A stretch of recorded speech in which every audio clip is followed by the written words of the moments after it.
Hello and welcome to our Saturday stream. This is map and image creation in Fantasy Grounds Unity, and I'm Josh. I try to stream every Saturday from 3 p.m. Eastern Time to somewhere around 6-ish. We usually go about 3 hours, sometimes a little longer, sometimes a little shorter, but somewhere in there. So thanks everyone for joining me today. We're going to be going over this. A lot of stuff going on. We have a new build in the test channel, so if you guys haven't seen it, you should check it out. And please report any bugs that you might find in there. There's a lot of image creation tweaks and adjustments that are going on. Lots of new tools coming our way, and a whole new, as many of you probably know who watch my stream, the Control Z has been turned off momentarily, but that's going to be coming in the next new build. So lots and lots of cool stuff going in there.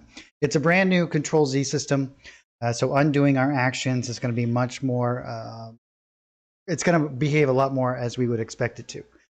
So Carl's done a lot of work in there, so that's super exciting, and lots of great stuff. So anyway, we're going to get right into some stuff. We're going to start working on, I actually have been doing this last week, putting together all of the maps that we have done in the stream throughout the last, I'm not exactly sure how we've been doing this, over a year now. And so there's lots and lots of them, and they're all going to be going onto the Forge for free. So you guys will have access to all of those as long as that you have a all of the if you have the art subscription or you do have the art packs, you'll be able to use any of these maps that I've created, as well as there's a whole bunch of other ones that I've done that I'm going to be putting in there as well. So those are going to be coming out this next week. So keep an eye out for those on the Forge, which is going to be great. I think that there's something around 30 or so maps. So super exciting. It's going to be divided up into a few different modules just for easier maintenance and a little bit more to categorize them a little bit better. So all of those will be coming your guys' way, which is really super exciting, as I said. Also, let's see here. Coming out this month is the new Settlement Art Pack. It's another large art package. There is quite a few images in there. I think that there is over 500 images. I'm not exactly sure the number, but there is lots and lots of stuff coming your guys' way, which is super exciting. I've been working hard getting everything ready for future releases. And so all of that information will be coming your way. So that's what I like to do, is start my stream off with talking about all of the new news and all art-related news, that is. I don't really get too far into all of the other stuff, but pretty much the art side of things is my cup of tea inside of Fantasy Grounds. I spend a lot of time in there, and that's what I do. And as always, if you guys have any questions, or if there is anything that you would like to see demonstrated or during my streams, please let me know. I'm more than happy to go off on a side tangent and talk about things, demonstrate stuff, figure some things out if you guys are having a problem. So please feel free to throw it into chat. Oh, we have a question from J-Rock. So he's talking about gamma correction for the actual lights. Well, you can actually kind of do it as it is, J-Rock, with an adjustment layer in the effects. So I do that sometimes as well. So what you can actually do, and let me do a little brief demonstration for you. And so the question is about gamma correction with the actual lighting itself. And so let's take our crashed spaceship that we made a little while ago. This was done with the the spaceship creation package. And we can add in a couple of lights. What I'll actually do, we do have a few lights here. And what I'm actually going to do is, let's see, we have, let's turn our lighting on here so that we can actually see what's going on. We have some blinking lights and whatnot. So let me just turn these off momentarily. And I'm going to readjust the outside lights. You can see we have some little bits of lights here for our yeah. Well, actually, we'll just use these lights, and we'll intensify these, and we can do a whole bunch of different stuff. I know we never did the interior; we just did the exterior. But as I said, this is going to be available on the Forge. for free. So you'll be able to grab this. And one of the great things about doing it on the Forge is you'll have access to all of the different layers as well. So you can throw that right in there, and you can make any sort of adjustment that you wish, change things around or hide and remove layers. And so all of these maps that we've created over the last bit of time here will all be on there. But I'll just show you really quickly what you can do with some of the effects layers. And I use the effects layers all the time. They are a huge boon to our creation way of working in the system. And they really allow us to take a lot of control over many of the different variables that normally we wouldn't have, much like you're talking about, right? So what we can do is I'm just going to create a new effects layer. I'm just going to make these visible to everyone. And we'll just drop that right in there. And why don't we actually turn it on so that we can see it as the players would. So this is the actual kind of scene here. I'm just going to jump over and change the ambient here. Actually, let's just put it to like a default. Well, let's make it a little bit brighter at least, right? Like, let's just bring this up. And we have these nice little ambient lights from the fire and so on and so forth. Now I'm going to jump back over, and I'm going to actually do an adjust colors layer. And so with this layer selected and on my adjust colors, what I can actually do, let me take this one, and I'm just going to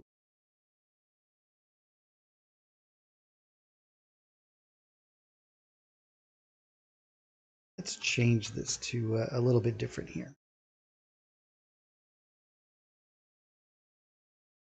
We got a nice little blinking light. I just want to soften this up a little bit. Maybe we'll make this a little bit larger. And we can even make this a little bit smaller here, so we have this nice little kind of gradient that's going on. So yeah, going back to the effects layer, what I'm actually going to do is I'm going to increase this, right? And we can also increase the saturation of all of our colors. So we have all of these different variables. We can change the brightness and our blur and all of these things. What I'm actually going to do is increase the contrast here by increasing my colors and lowering down my element, but I can also increase this, and I can add a map to this, right? A mask to it. And then I can come in and let's say, for example, if I put this all the way up, and we'll adjust this later after the fact. But with my mask selected here, what I can actually do is now, as you can see, I can make it completely white here, and then I can blur this out. So I can drop this down, and I can do further adjustments after the fact just with my adjustments layer. So you have a lot of control in these variations, right? So now I can create this kind of like permanent. So even if I turned off my lights, I can pseudo create lights with my effects layers. I can do all kinds of different parameters and whatnot, as you can see here. So there is a lot that you can do. We could even change this. It doesn't have to be in adjust colors. We can do it with time of day, for example, changing the time of day. We can add in all kinds of different effects. Now these are going to interact with the system a little bit weirdly, depending on what we decide to use here. But make sure that you use these, right? Make sure that you try to use everything to the most that we can possibly do.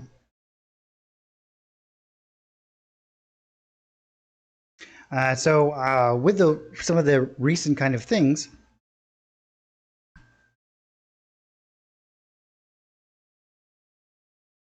yeah, so you can increase the brightness dramatically, and you can do lots and lots of fun stuff. You can even tint it with your effects layers. So as I said before, like in here,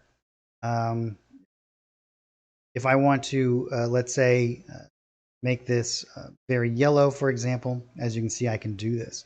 And by adjusting the brightness here, and I can blur that right out to whatever level that I wish. You can see it's going to work really good for this fire kind of area in here.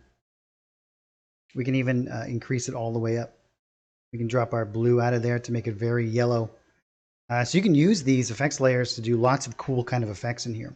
So what I'd actually probably do is, whoops.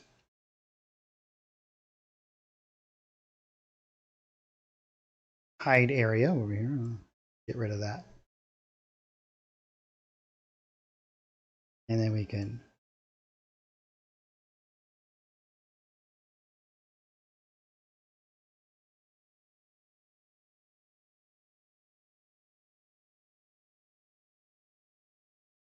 get rid of some of this on the exterior here, and then we can control how much this is actually going to be affecting this by moving these sliders.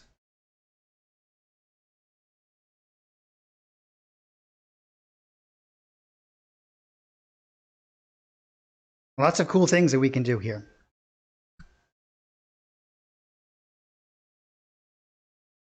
I don't even know what these are actually. Yeah, our elephant's all the way up. Yes. So lots and lots of stuff.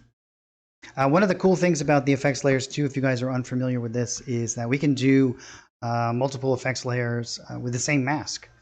So if I were to create a mask, let's say, let's add in a new effects layer. I actually use adjust colors to do all of these highlights and shadows. All of these shadows are created with an effects layer. Maybe not all of them, but certainly some of them. So if we go into these, you can see if I turn this off, there's all of my shadows from my ship itself. And I can come back in here and adjust them after the fact, right? I can make them darker, and I can blur that out so that it's nice and soft along those edges. You can see it's kind of half sunken into the sand here. Lots of fun things that you can do. We can even come in and let me go back to a reveal area, and I can add in some, this should have to be over. Let's move this up and over all of these different elements.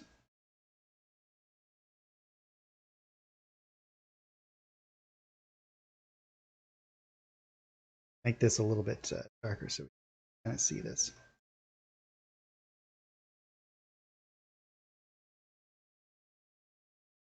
So you can see you can actually create all of your shadow content really super easily. And this gives me a whole bunch of different effects and control over the after the fact. I can adjust all of these. I can even make my my shadows a little bit color oriented. Maybe if I want to make them a little bit blue and whatnot, I can easily go in and do that.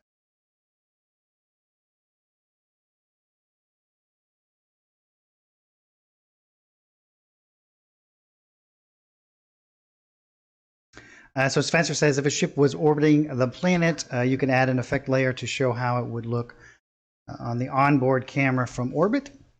Oh yeah, you could do like, yeah, all kinds of different cool kind of stuff like that. I'm in actually test channel, so I don't have access to all the different images that we've done in the past. But we have used it many, many times in the past. We did like this trench at one point with like this radioactive smoke that's going through it. Lots of cool kind of things. But I cleared out my test channel earlier, and I accidentally deleted the map that we were working on last week. But that's okay. We're gonna start anew today, and we'll get it rolling again. I want to really dive in and make some really cool kind of settlements with the new upcoming art release. If it didn't come out this last Tuesday, because I'm not really savvy on when the releases happen, it will be out on this coming Tuesday. So be on the lookout for that. And as I said, it's a big mega pack, so that'll be super exciting.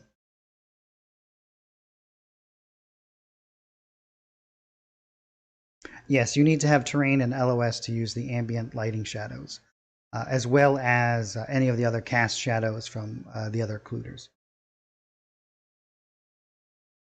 I actually like to use them all in tandem together, just to add a little bit more to it. You can do quite a lot with the shadows that are cast from the lighting system, but they tend to be set up especially well for one direction. And it does require, for me, it requires a little bit more prep time than it does for me just to kind of paint them in, or to use like an effects layer. So I tend to do most of my shadows with either image or effects layers. However, you can certainly set it up very, very kind of naturally and realistically with the occluders themselves as well.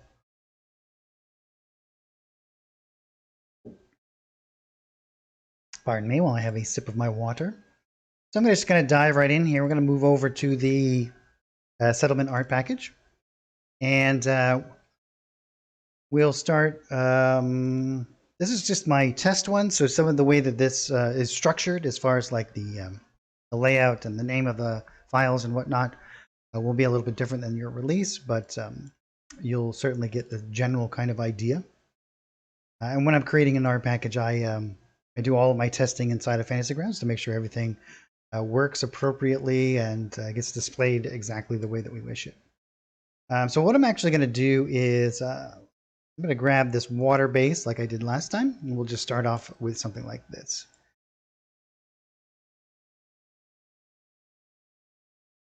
And we're going to quickly just kind of run through. If you guys have any questions, please let me know as we begin to put this all together here. I'm going to do this a little bit faster than I did last week, just so we can kind of move on and get to a more finished state. Because building these little environments and these like settlements is super fun for me. I find it, excuse me, to be one of the most gratifying creations is settlements. For some reason, I just feel it has a much more narrative element to it than necessarily just a generic kind of landscape, or even a non-generic one. Let's just drop down our opacity here of our grid system, just so we have an idea about where it is, but it's not too intrusive. And then I'm just going to go into my coastlines. I'm going to type in coast, and we got a whole bunch of different ones. Let's see here. I actually think that there is. Let me clear that search. I think that there is a.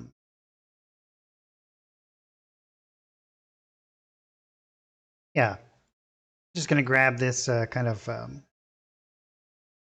starter element here. We'll just kind of drop this over here. I'm going to make a little bit more of a landmass than I did last time. But maybe we'll make like an island community, or maybe we'll just pull it over to the side and end it over here. But I'm just going to kind of drop this in here. And I'm going to do all of my land base here, just drag and drop. I don't usually work this way, but I know that many of you do. So I want to make sure that we cover this in all of the creation systems that we do. I tend to like to do one layer with all like painted elements. So I'm just going to start dragging and dropping some of these around and kind of getting a good idea about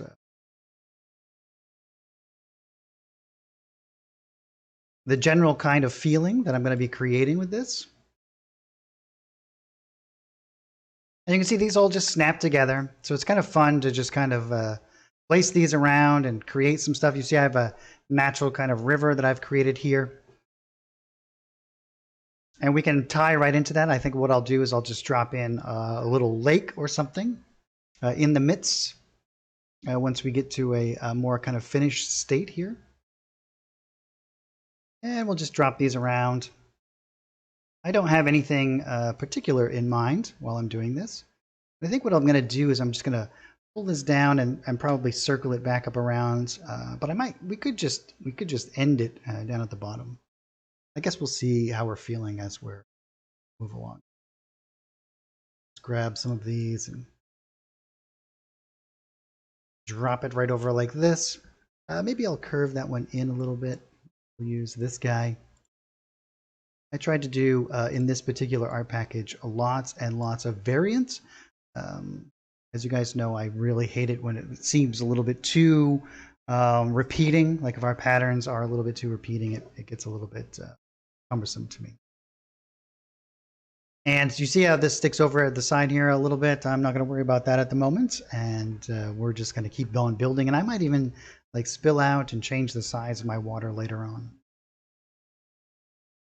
But let's grab maybe something like grab this.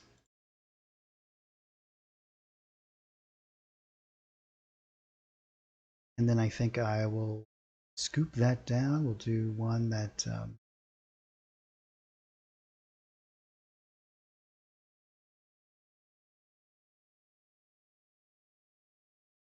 flip it.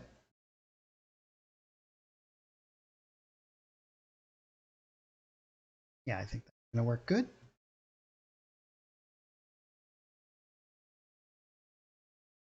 And I'll grab a couple of these ones.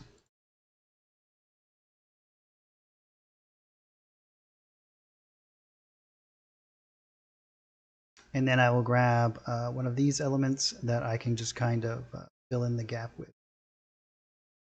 Maybe we'll do something like this. And I'm just going to manually kind of readjust the size. Well, let's set that in.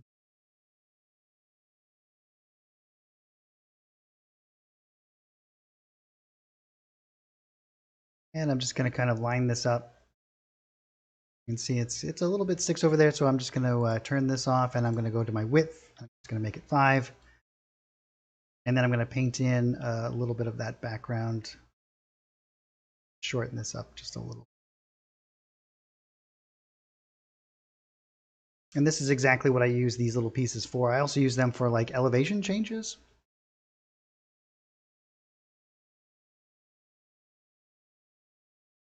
And I'm holding down control so it doesn't snap to the grid. And I'm just going to readjust this and kind of fill this in. Now I could do this with other elements as well, but I think that's going to work super in addition to that. The next thing I'm going to do is I'm going to grab this guy, something like this. I'm going to drop this right in the middle here. We'll drop it in underneath.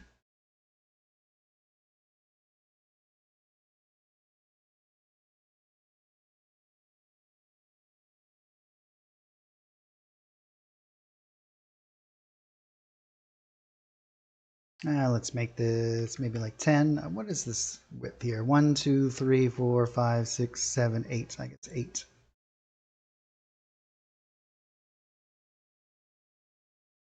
And I can duplicate that, flip it, and I'll just kind of drop these underneath all of these other ones.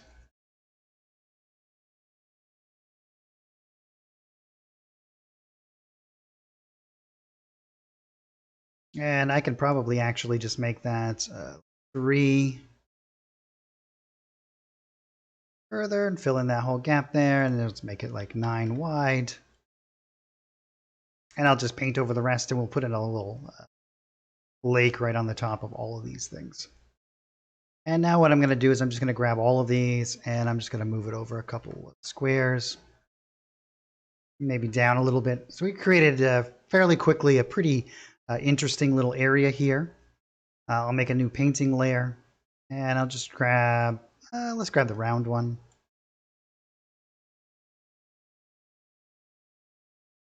Make sure I have my stamp tool selected. I'm just going to stamp in these little filler gap areas here.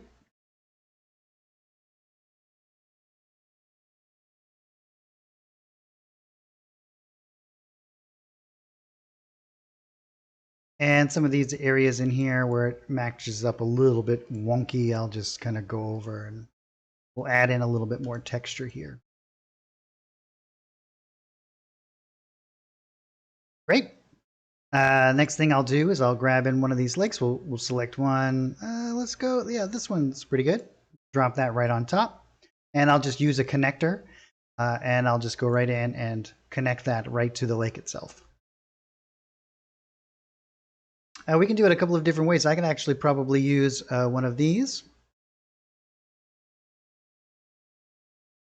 Probably painting that in will be easier than readjusting it that way. So let me switch over to a painting layer and grab this guy. We'll just drop it down in underneath, and then we'll use the same painting layer. I'll just turn it, and maybe we'll actually build in a little bit of an area over here. So I'm going to turn this off, and I'm just going to shorten this down to like 1. Well, we want that to be like 1.3 as it was. That lines up pretty good there, but we'll shorten this up a little here.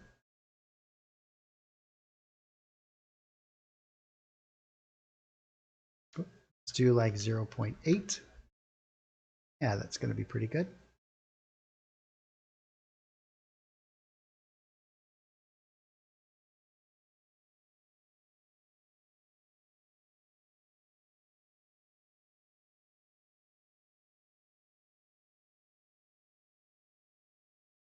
I think actually, you know what I'll actually do for that little section there to make it a little bit easier? I'm pretty sure that there is a brush in here. Oh yeah, brushes.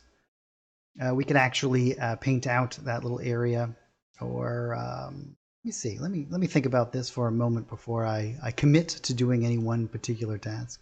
As I said, I have a lot more connectors in the final product. This is just my base file that I was working in. You can see that we have a lot of these kind of elements in here, which, let's see, if we turn our aspect lock ratio back on, we can drop this down to a more manageable level. And basically, it's all about just kind of getting these things lined up here. Whoops.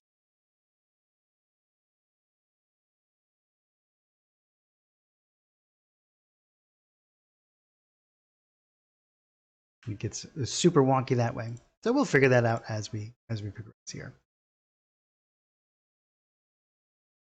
We can actually probably just paint in the elements that we want to, and then add in a little bit on the side there as well. And you can see that we actually have a whole bunch of these type of elements. So you can just kind of put in things in the background and also build right over the top of them. I like to use these as well for the creation of like these little channels and whatnot. I'll actually, let me just demonstrate here a little bit of some of the other stuff that I like to do. What I'll actually do at times, and we'll add in some other stuff here in a minute, is do multiple layers of these, especially if I'm trying to create like a cliff type environment. So I will do things like this. And you can see you can get these really cool kind of interactions between the different elements. Where they can kind of feel like that they are using these as different elevation elements throughout my piece. I can start to create multiple layers here. That's the same one again. We want to use a different one.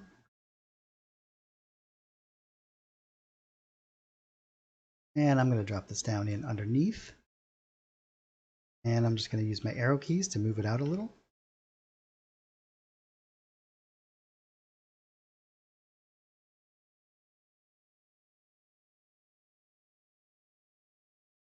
And we get this idea of like there's this larger kind of cliff, and then there's a little bit at the bottom there. Super cool stuff. We also have a whole bunch of different other elements that we can use. I think that's kind of cool. I think I'm actually going to use it. Maybe we'll build like a fortification up here. But the next thing that I usually like to do in these kind of situations is I will begin to build out. Oh, you know what we might want to do with this scenario. This might actually work the best is if I drop this down the lake actually underneath. Not that one, but what is that? We'll put this one on top, and then we could do something like this. Yeah, that might work out exceptionally well. And then we can just paint in a small amount there underneath. And now we can use like the waterfall elements.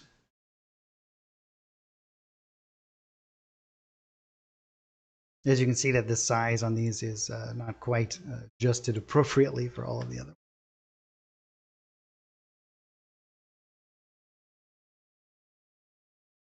And again, I'm going to drop it down in right on top of the lake.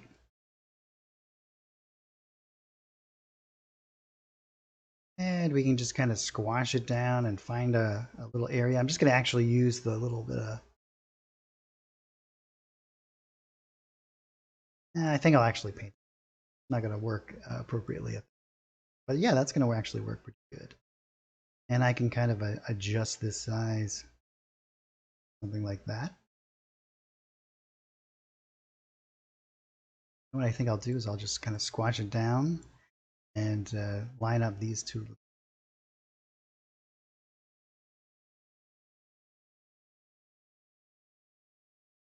Yeah, that's going to be super cool.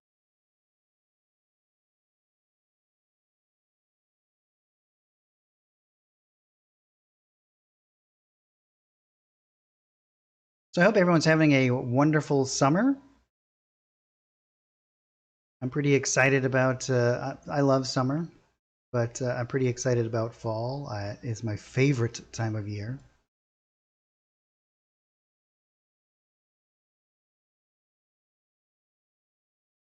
For sure. I love Halloween, and plus I was born in the fall. I don't know if I have a predisposition to it or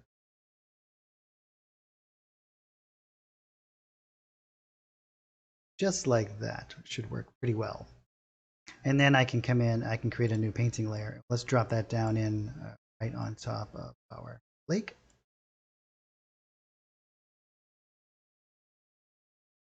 And I'm gonna, whoop, let's grab something like this.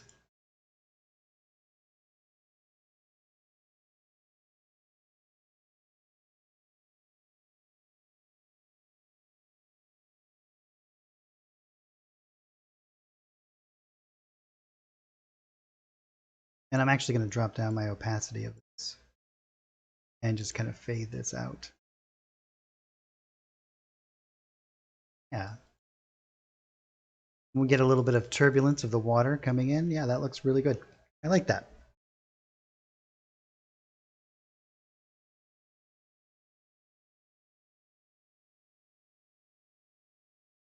Oh yes, this is a map pack that is getting released this month. So we're doing a little preview of this particular map pack, which is a settlement map pack.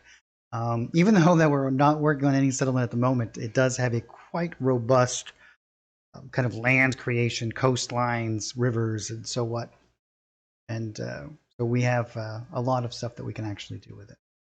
We're just building our base, and then we're going to be building like a settlement in here, lots of houses and buildings and, uh, and that sort of thing. So no, this, if it hasn't been released this last Tuesday, it will be coming out on the following Tuesday, I believe.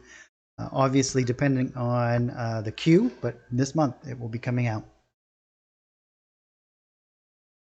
And this is quite a large map pack, several hundred images in it. Great, so we have our whole land mass created. We got this nice little area in here. And we also have what I put in is, let's see, got a couple of different brushes here as well. And so we have this nice river brush, so you can just kind of paint out rivers. Well, we obviously don't want to do it there, but just erase it.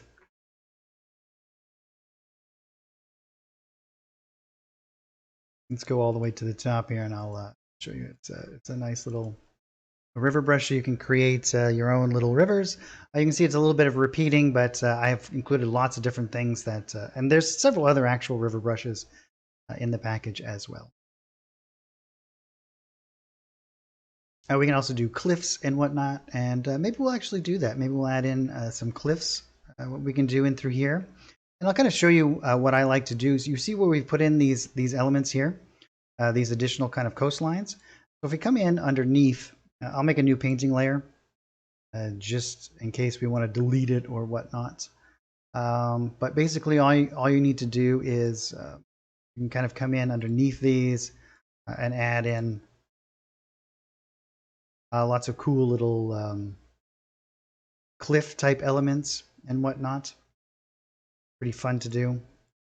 Obviously, this isn't exactly how I would do it, but you can do it underneath all of your coastlines and whatnot as well. You can also just kind of paint in your cliffs anywhere you wish. And if we type in cliff, for example, there's lots of different elements that you can just kind of drag and drop in. And so what I normally do in these kind of circumstances where I want to have like a tapered element, I'll place one of these and then paint over the top of it. And so then I'll switch back over, switch to our image again. I'll just kind of line this up and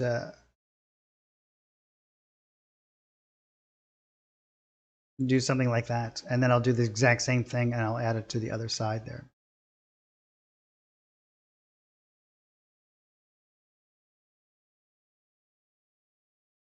Along these lines. And so you can get a nice kind of taper on either side as well.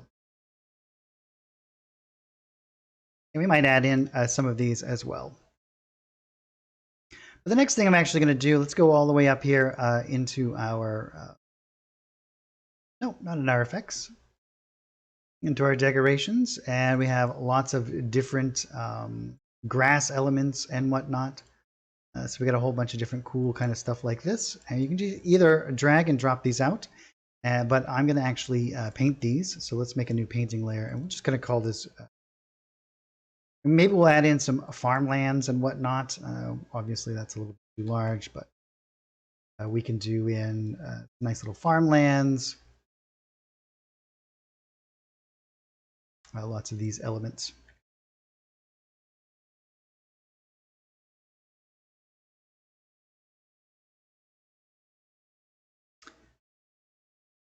But I think what I'll actually do is grab, we got some of these kind of cool elements. I'm just going to grab one of these that are a little bit larger, perhaps. Well, no, let's start off with some smaller ones. Let's do, again, switch over and something like this.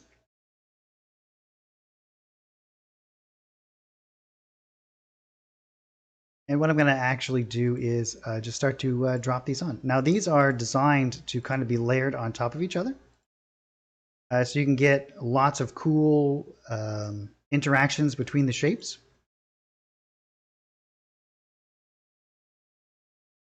They have a rather interesting kind of textural element to them, so that they don't interfere with each other. And you can just kind of drop them right on top of each other. And you can get these neat little dynamic kind of almost unlimited shape creation system here. You can see it's kind of sticks out a little bit over there. So I'm actually just going to squash this in a little bit.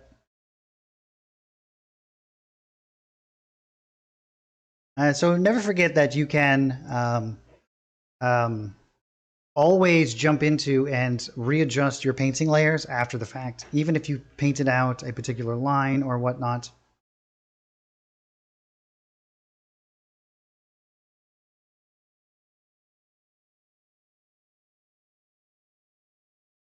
And I'm just going to start to drop these in. Changing my size and rotation, I can make sure that none of this seems like that it is repeating. And by shrinking these down, especially the ones that have a lot of like these dynamic little shapes in them, I can make it seem much more complex. And I really like the ones with a little bit of a faded element to them as well.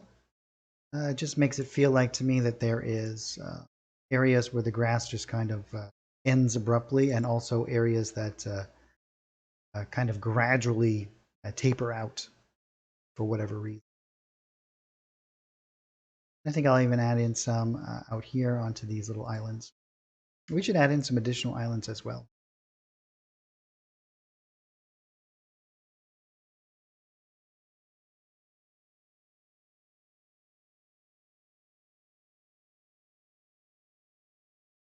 And this is all going to be on one layer, these little grass elements. Guy in here.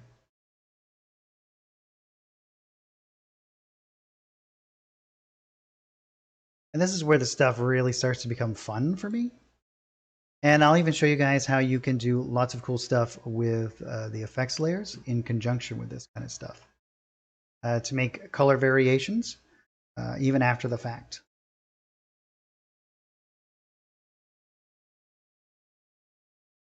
And as you can see, you can get right in here and have as much detail or kind of interaction as you wish. The question is, which art package says this is the settlement art package that will be released this month. Fantasy Grounds settlement art package.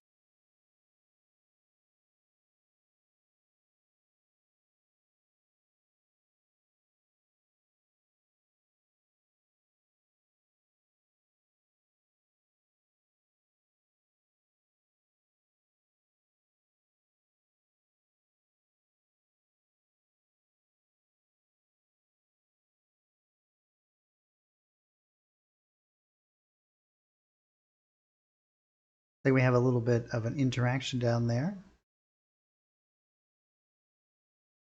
And just switch over to my layers tab, and I'll just Click down there.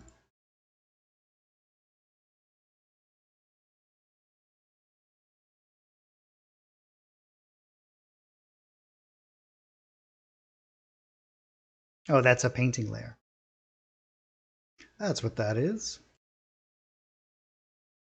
When I was testing out that brush before.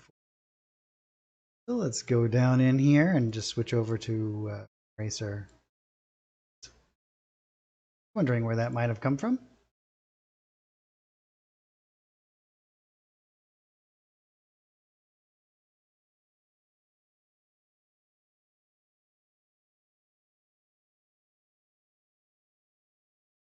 And I think we'll just do a little bit more. Back this one off a little bit.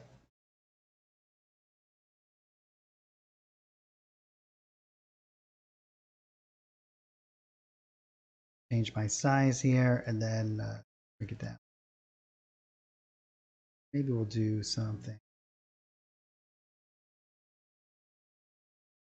to you can see just by shrinking it down and how well that this kind of layers on top. So you have a lot of freedom to interact with this. I'm going to grab one that has a nice little fade on one side, and I'm going to use that fade in some of these.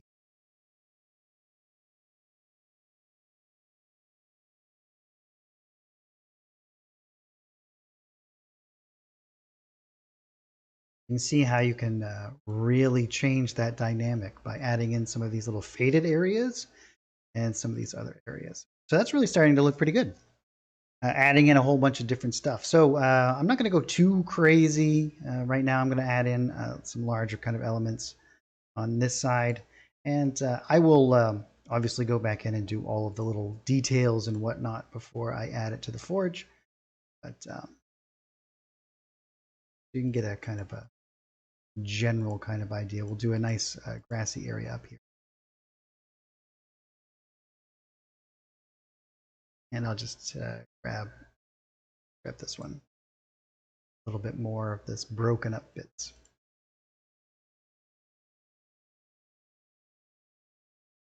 Top of this elevator.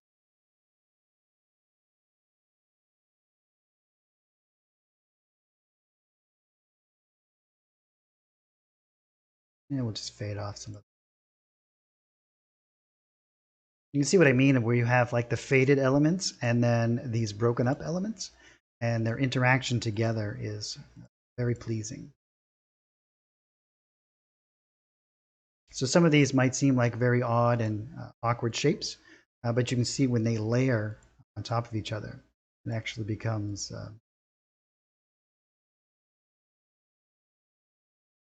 much more visually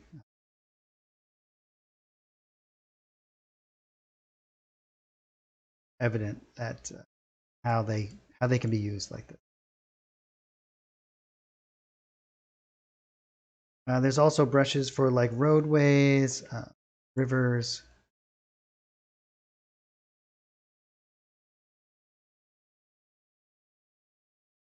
And I also have elements so that we can go back over this if we need to and add in our dirt again and just do tons and tons of stuff here. So I think I'll add in a little bit along the edge too.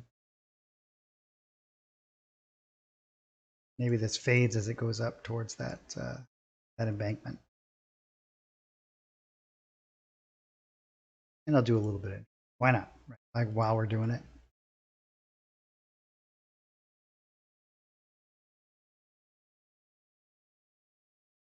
This around like this.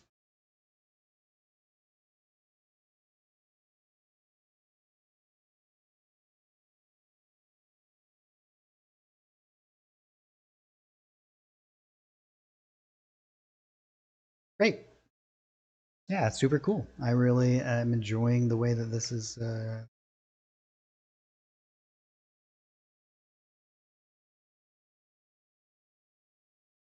and it should be noted as well, you know, with the Forge coming out, or it's been released, it's come out, it's out. You guys will be able to make all of your maps and all of your content available on there.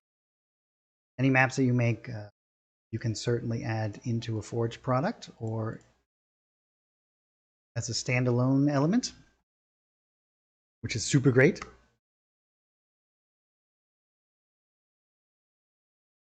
Oh, certainly, Spencer. The question is, would you please demonstrate the range of colors the green elements have? Okay, so there's a whole bunch of different ways that we can kind of approach this. And let me just kind of show you that. We can always come in and change our colors dynamically, right, with what we're painting. So if we want to keep it in any sort of way, we can do that, right? I can make this pretty much any color that I wish to in the green spectrum, more or less. But even after I put it down, right, what I can do is I can create a new effects layer. And inside this effects layer, we're going to do an adjust colors. And this is primarily what it's exactly used for, right, is to adjust the colors of things that are underneath it. Because we can add a mask to it, we can tell it specifically the regions by which we want to adjust. So I can come in here and let's say, for example, I want to make it more green, or actually, you know what, let's do it more red. And so that's going to be the color that I'm going to be shooting for. And all I have to do is enable my mask. And now as I do this, I can start to create these patches. Let me just dial that back a little bit. And I'm just going to blur that out a little. So we get these little bit more of a faded element, as you can see. Now I can come in and I can do any sort of patches that I wish. And this is great too if I wanted to do like tracts of land or whatnot that are cleared away and in a very rigid kind of pattern. And maybe I don't want it to be that much. Maybe I just want it to be slightly different. Or maybe I want it to be more chartreuse or more in these kind of bright areas like this. Now, obviously, that is a little bit too much, but I can also adjust the darkness of this. I can make it lighter. So adjusting all of these elements after the fact, as you can see here, can be super fun. And that might even be a little bit too. Let's drag it down to like 52. And you look at that nice little variations that I'm creating by doing this. Okay? And maybe we even drop this down to like 51. Whoop, 51, not.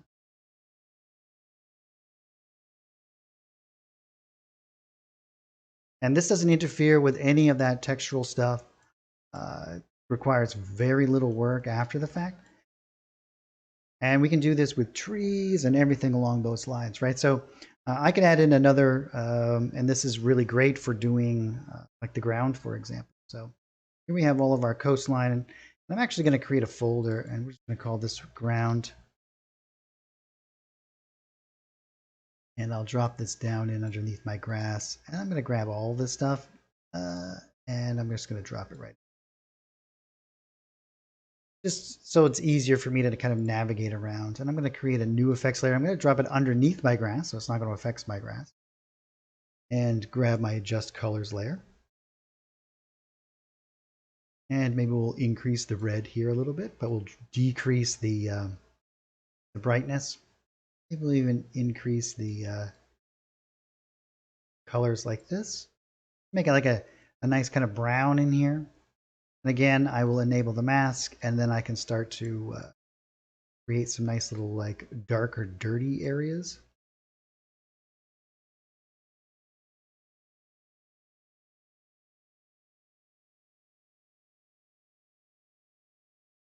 We might drop this back to something like 55. So it's not so bright. And then I can come in and start to do this.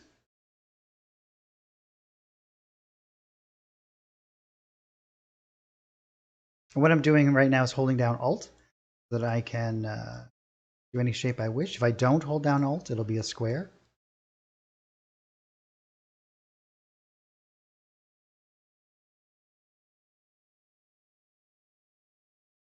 And this is great for doing variations without having to add any additional kind of image elements. And I can adjust the blur level here. So if I want it to be a little bit more rigid on where this is going, where I can have a little bit more control, I can. Or I can blur it out quite a lot. I can even do this in multiple layers. And one of the cool things about doing it this way is that everything's going to be showing through. So we have this like nice divide here, right? I can go back down into one of these painting layers, maybe like this one. And I can come back into my land and water. I'll go to, I think I have like this. Yeah, it's like a little patch. And I can come in, make sure I have my stamp tool, and I can just kind of start to paint in right underneath that layer. And you can see that all of that is just going to show right through. And I can even adjust my opacity. Not quite that far. That's a little bit too much. If I want to really kind of fade out some of these transitions.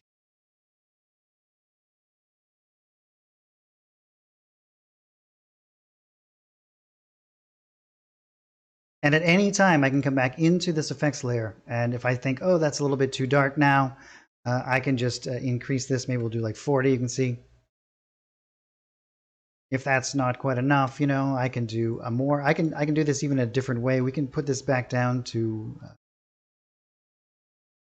really just opens up a whole new world for, especially doing like regional maps and whatnot, because you can do so many different color adjustments. You can create snow effects and everything just with these adjustment layers, which is, I find it super cool. And what I'm going to do is I'm going to drop this down instead, and we'll have a little bit truer kind of representation. I can just kind of adjust this.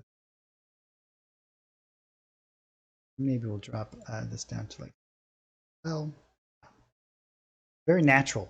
And we can even do the same in the water. We can do all kinds of cool watery kind of effects and lots of fun stuff with it. So use those effects layers. They are super great. They can really add in some crazy kind of elements to your maps. You can do so much with them. Great. So enough on that. So getting a little bit sidetracked there. Let's go into some more of our decorations, and I'm actually going to start to, and this is where I begin to add in all of my land, not my land elements, but my structural elements. And then I always place my trees and whatnot after the fact, because I like to have some of the trees like over the buildings, you know, like oftentimes trees are going to be much taller than houses and so on. I even like to have trees sometimes poking over like castle walls, and that really great interaction between the sentient species created structures. I don't want to say human, because obviously a lot of this is fantasy and sci-fi and whatnot, so a lot of different interactions there. But that interaction between natural elements and structural type created elements, blending those two together really helps create a really more natural and interesting kind of system there, interaction there. I'm going to go into my structures, and we have tons and tons of different structures here. The first thing that I'm going to do is I think I'm going to start building out my docks. So I'm just going to type in dock. I get a whole bunch of ones here, and some of them are pretty complex. I also have a dock brush. That's not, I don't think I have it loaded in this, but you can just like paint out different dock elements and whatnot. And some of these already have like boats and whatnot attached to them. I think what we'll do is we'll add in some to our little lake area here, and then we'll add some down in these areas as well. I'm going to do a very built up area here. I want to do lots and lots of structures. And so I'm going to show you guys how you can kind of build this out really super quickly. I'm going to make a new folder, and we're just going to call this structures.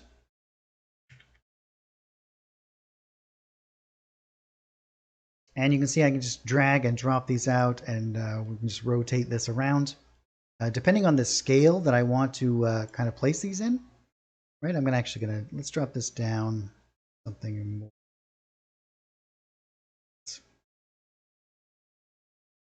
Yeah, that's going to be good.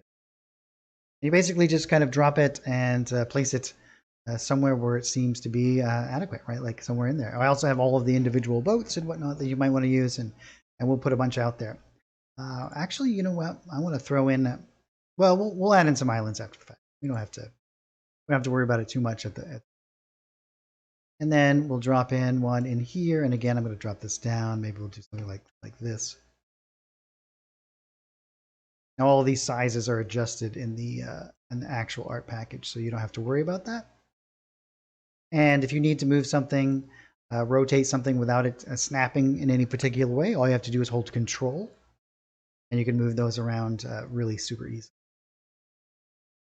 I'm going to grab some of these more kind of complex ones. And again, I'll just drop this down. Let's get like this. And I'm going to flip it this way. I think why don't we keep all of our docks over here? We'll make this kind of like our little fishing hub area. Maybe this is where all of the trade happens.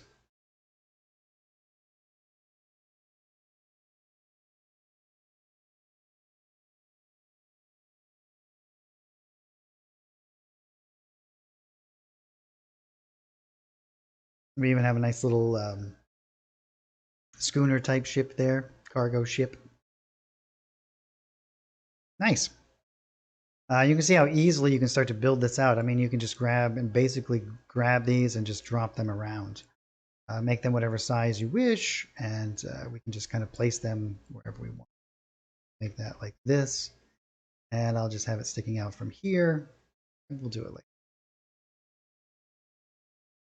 we can build some buildings right on the top of these things and really make it feel like a little area down here. And so why don't we do that? Why don't we grab some of these and start to build out these areas, these multi-layers of docks and whatnot. Drop it down something like this. And that way we can build houses right on top of it. We could do a whole ton of stuff like this. Super fun. I'm just going to grab these. I'm going to drop them right into my structures. Get in there. Try that again. Maybe I have to put. There we go. And now I'm just going to go into some of these prefabricated. We can actually throw in some bridges and whatnot. We have a lot of individual buildings and whatnot, but I have tons and tons of these kind of prefab groupings, right? We can just drag and drop them out here.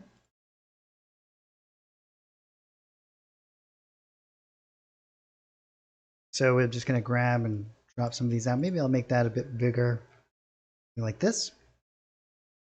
Again, this is going to be completely dependent on the scale that you want to place your areas in, and this is all kind of designed to create these little areas in here. We'll put in some cobblestone.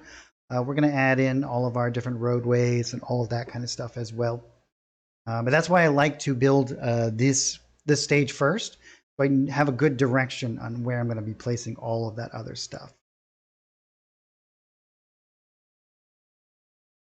And also, don't worry about too much maintaining a very strict kind of guideline of your scale, because oftentimes you're going to have many different sizes and buildings and all kinds of stuff. So we'll actually flip it and create a little like roadway in through here, right? So we'll have a nice road here with like the little square in through here, and then I might do a nice little conglomerate like this, where we have these buildings along the docks. And I'll just drop this down to just like 4. Now we can also hold down Shift and maintain our ratio by moving this. And then Control to move it wherever we wish. We can do like buildings. We can actually put these like right on the coastline. Sounds pretty cool. You might want to add in some additional kind of things like that. Why don't I actually do that right now? I'm just going to duplicate this and then move it right over, right down in underneath here.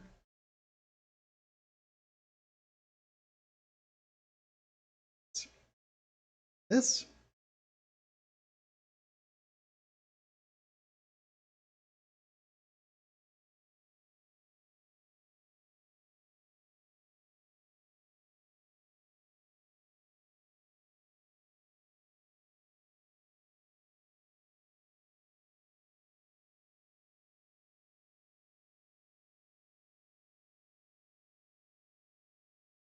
Yeah, we get this like shanty kind of feeling down here. I like that.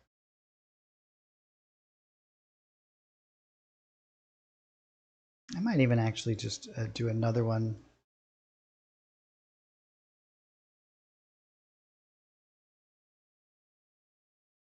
Make it, whoop, make it feel like, and I'll make this one a little bit bigger here.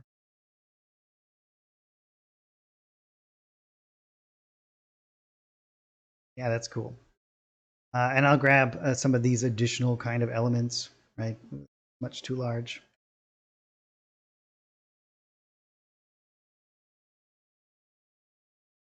I think we'll flip it this way.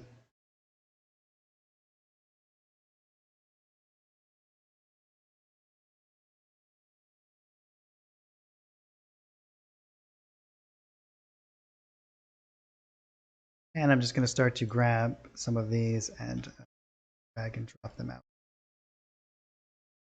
You can see how these different shapes are just going to naturally begin to create an area in which that seems like these unplanned out, but a little bit guided kind of construction areas, right? Like, so you get a vague kind of understanding where the roads are going to be, but you're going to have these big areas over here, and we're going to be able to put trees in and around here.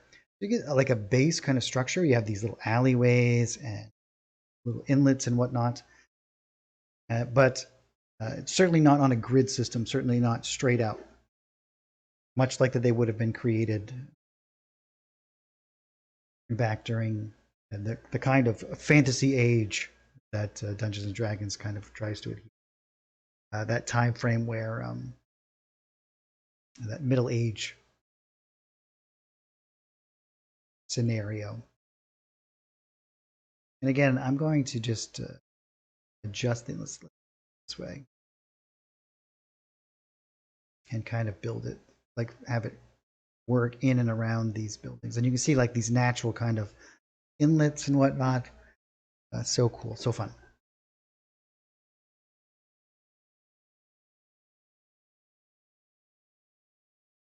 And there is just a ton of these, so you shouldn't worry too much about how they're going to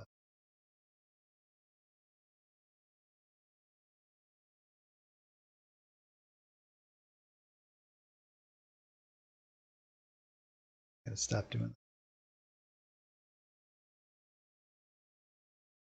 And then I think what we'll do is we'll do a little fortification up here, you know, a little bit on the, we could actually do a giant one. That would be cool. And we could do like buildings all out through here.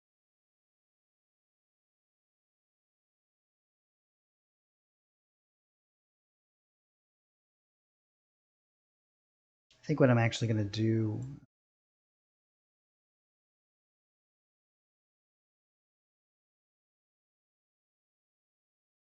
instead of doing these individually, I'll probably just drag a whole bunch out and then change their size together. I'm going to grab these and drop these right into my structure here.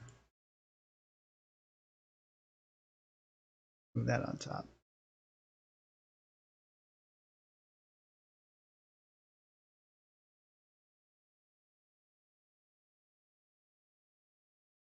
Yeah. Looking very cool.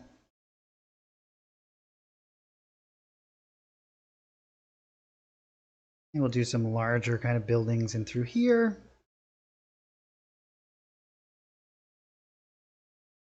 Maybe we'll just drop it down a little bit. I want to keep this open. I want to have like a large road that comes up to a big main gate.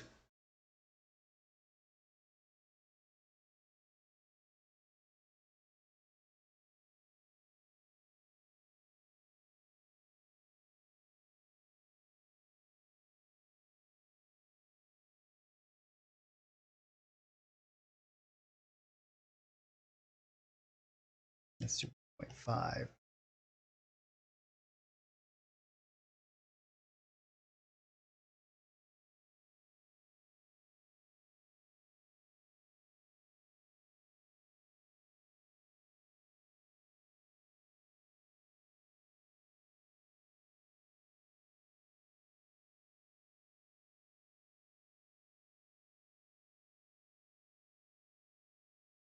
And then we can come in with individual items later and fill in any of these gaps that we feel like need to.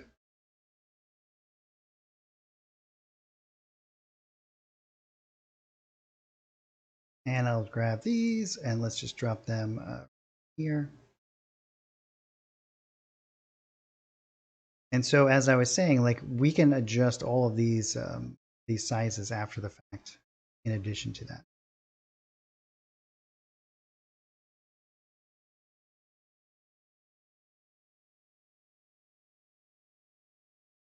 One of the advantages of dragging and dropping as opposed to painting with the stamp tool is that ability that we can actually change the size of the image after we've placed it onto the map. Once you've placed or painted something, you no longer have that control. The lines, if you do with a brush like the line tool or the ellipse or the rectangle tool, you do have a little bit better interaction with that. You can't adjust the width of the line, but you can, adjust the size of the square that you've painted out and so on.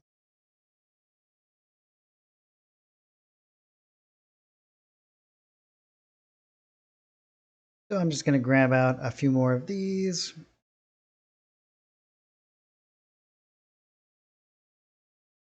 And as you can see, I'll just demonstrate really quickly. You can drag out like a few of these like this.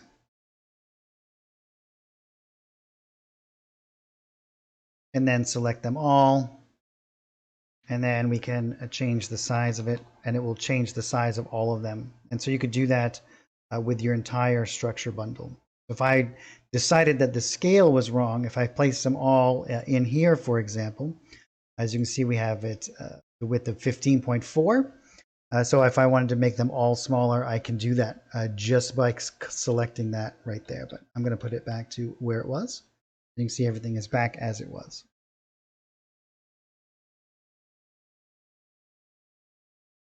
Yes, I do. And so the question is from Twitch is, do you have a road that you can use to paint in between the buildings that you lay out? And yes. Yeah. In fact, in some of the art packages, there's several different roads, paths, and whatnot.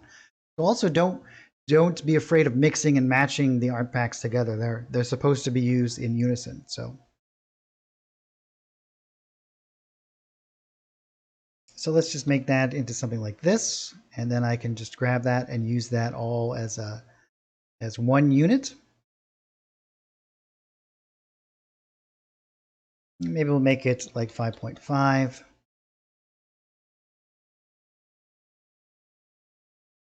And I can even rotate this all as a unit.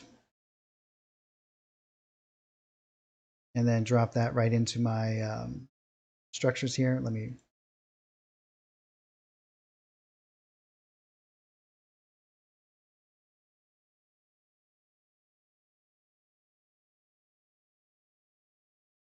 And I think let's just throw some up here.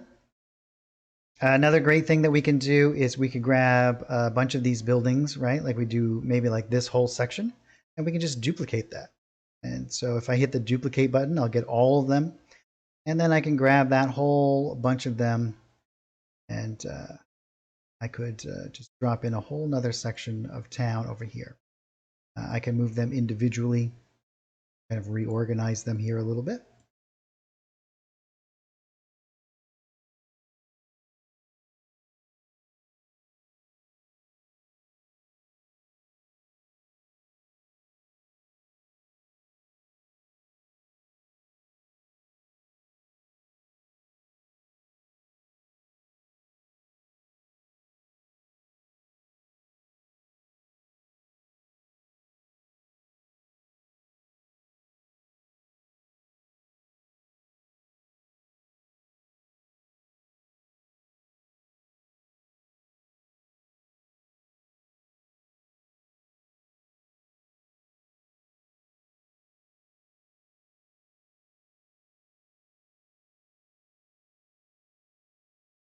think I'll drop that one's size down a little.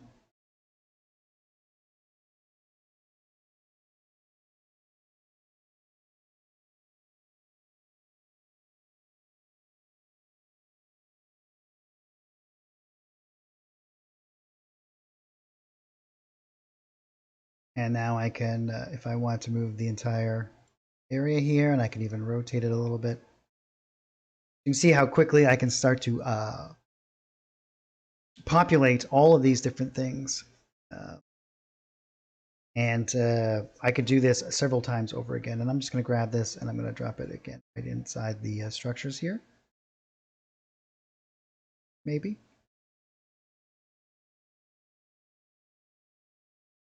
And there we go. Now everything,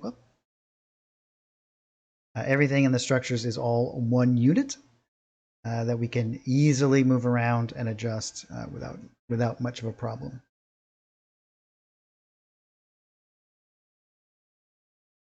Oh yes, yes, the ice mountain. Well, that was a really cool map.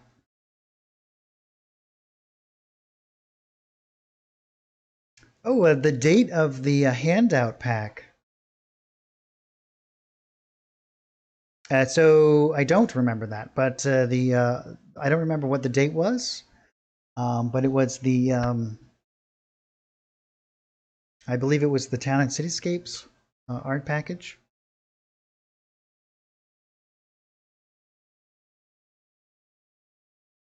So the question from Charles in Facebook is this being done inside of Fantasy Grounds? And yes, it is. Fantasy Grounds Unity has a very extensive map making suite right inside of it. The workspace that we have is phenomenal. We're doing all of this creation right inside of Fantasy Grounds. Yeah, I don't remember exactly when that was, but I'll see if I can't go back and find it for you.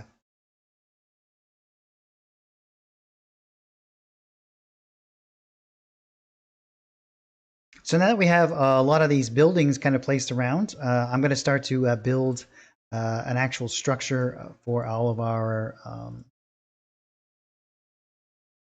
battlements here. We're going to do a nice little fortress up here, and then we're going to add all of our little elements along with it as well. I'm going to create a new painting layer, and I'm going to drop this, make sure it's above my adjust colors layer, right? Because I'm actually going to drop this underneath my buildings. I don't want it to affect my buildings. So in this painting layer, I'm just going to call this Fort. And I'm just going to grab, make sure I'm in a painting layer. I got a nice little wall brush that I'm going to be using. So I'm just going to get it to an appropriate size. And I do that by holding down Control and adjusting my mouse wheel. I can, once I get it to a size that I think is appropriate for the size of the wall that I want to create, I can use my line tool and I can just start to paint out the wall wherever I want it to be. So I'm going to actually start here. I want to kind of go along this ridge and do it here. And I'm going to do it quite large. So I'm going to start here and I'm just going to paint it out. And what I'm doing is I'm just clicking, moving to a new location. And I'm going to paint out my wall here. And try not to double click when you're doing this, which I just did. So if you double click, you'll actually end the wall that you've just been creating. So I'm going to hit Control Z and I'm just going to start over. So I can make one continuous one. I could line it up, but it's really easy to just do it this way. What we can do is to kind of finish it off. I'm going to pull it up here, and then I'm going to get it kind of along the lines where I'm going to connect it. I'm going to hold down Shift and double click, and it's going to connect it for me. And I have this nice, completely secure location now.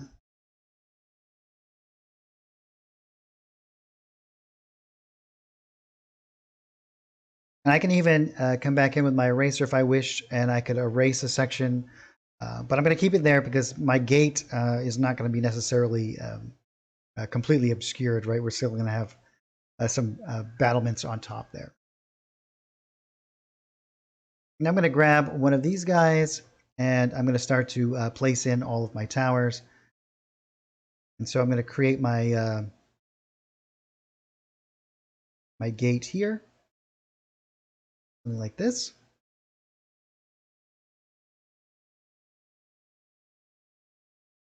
And I think I'll do some smaller ones instead. Let's actually do round ones, right, for the rest of it. I think that would be kind of cool. I'm going to rotate it. So I'm going to hold down Shift and use my mouse wheel to change its orientation, change its rotation.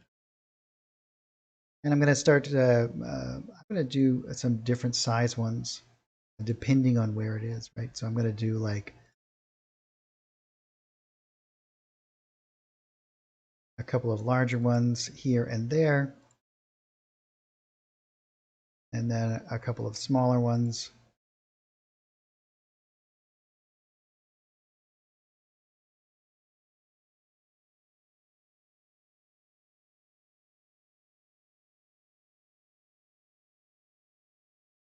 Nice. So I've done all of my little creations in here, and I also have ones where I can adjust. Well, I have some many different amounts, but I could do like some little extensions and whatnot if I so wanted to. But I think that's going to be good for me for right.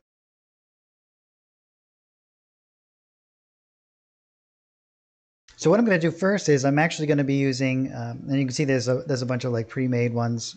That's a little bit large that you could just grab and drop. So we might use something like this inside. You know how oftentimes there's an inner and outer areas. So we could do something like this and just drop it right in here. Lots of lots of different elements that we could kind of use in this particular aspect. But I'm going to build mine from scratch. So I'm going to go back, and so I have a bunch of these red building pieces where I'm actually going to be building. And what I like to do is use like a color coding to kind of delineate between like stately buildings and those that are just commonplace. And we'll add in some additional kind of elements around here too. We're going to do some temples and whatnot. We have all of our basic, typical kind of structures back here. So I'm just going to grab something like this, and again, I'm going to I'm gonna actually do another painting layer. And we'll put it underneath, and I'll just rename this one walls, because I might want to have some of this like poking out from underneath, maybe like attached to some of these structures and whatnot. So now I can kind of do some of this, like for example, I could do, I want to make sure I'm in my stamp tool here, and I'm going to flip it. I get my shadow on the same side. And we'll be adding in all of our own shadow elements and whatnot as we progress here. And so you can see you could actually do like some cool elements that kind of stick out from the wall itself if I wanted to.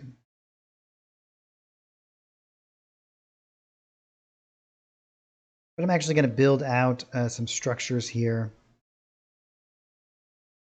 So any of you who haven't seen before, there's a couple of elements. These ones here. Let me just create an image record for you guys. So this was created all with these elements.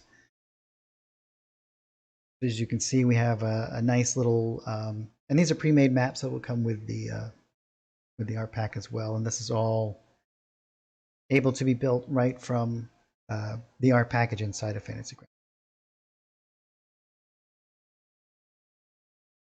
And all of these decorative elements are included as well. So you'll have like compass roses and all kinds of different fun stuff that you can use. Again, here is another.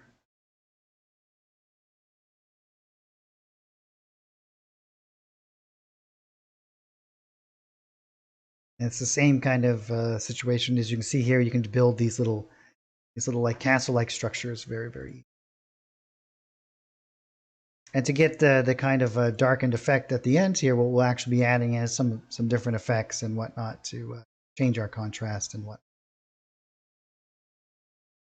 So I'm actually going to just kind of place some of this around. We'll create a nice little structure here. We can actually make this, yeah, let's make it a little bit more square.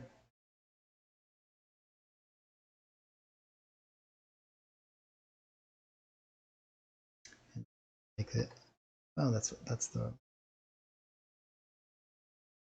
these lines. We'll do lots of cool little roof elements here.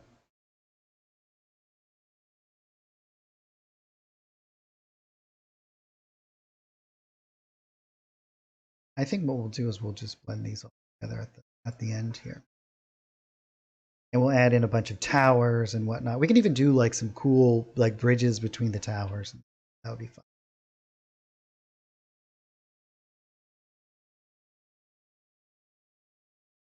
Back into our decorations, we'll go into our structures.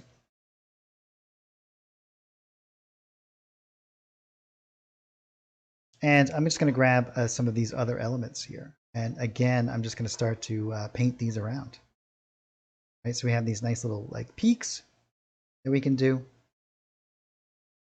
And maybe what we'll do is we'll do like several kind of peaks along the front here.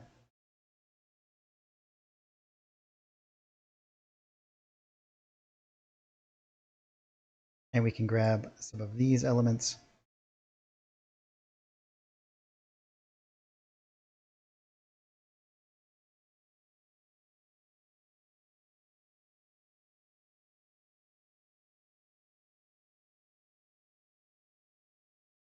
We can actually do some like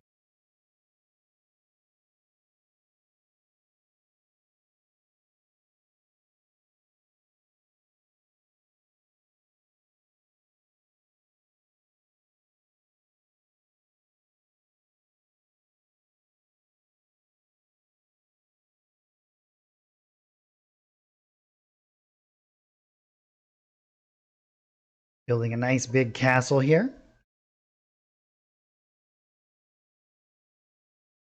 And I'm going to go back into some of these tower elements.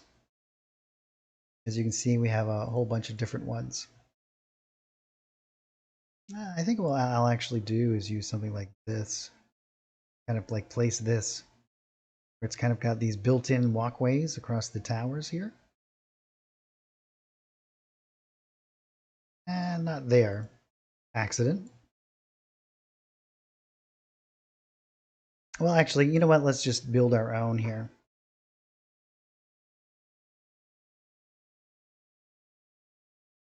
So I think what I'll do is I'll put this in my fort walls.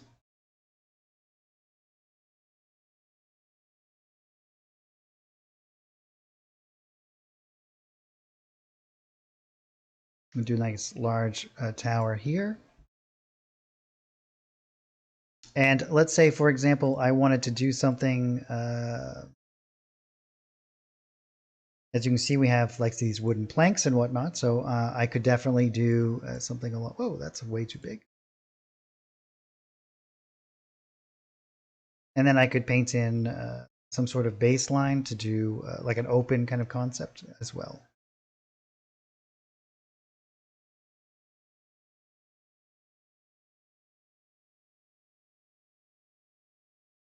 And I think we'll do an inner wall in addition to this. But I'll grab some of these stone towers. As you can see, we have some here. Whoops. Let's stick with the round. Let's stick with the round.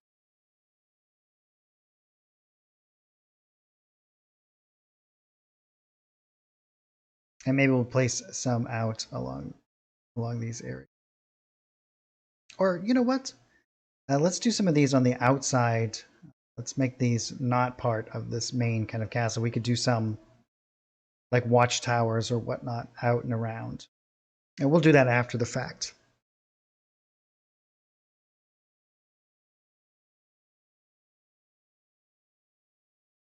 But we could even do in some of these domed structures as well.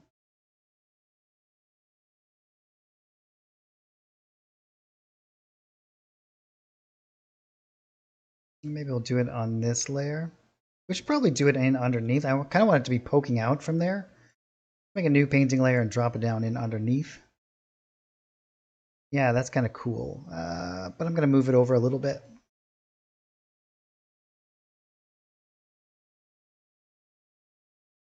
Yeah, that's pretty neat.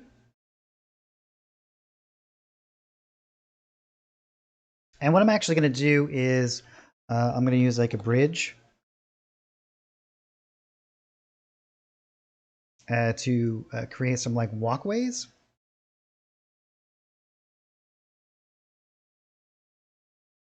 Like these high walkways between the different towers.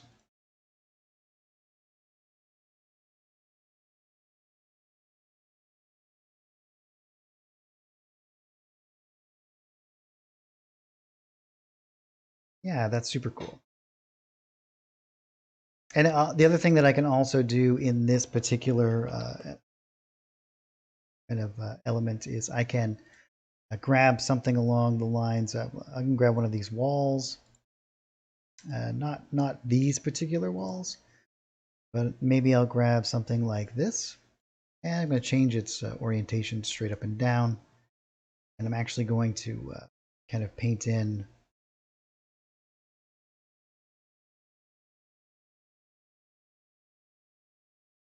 just on the edge here, like some of the stone structure that's sticking out.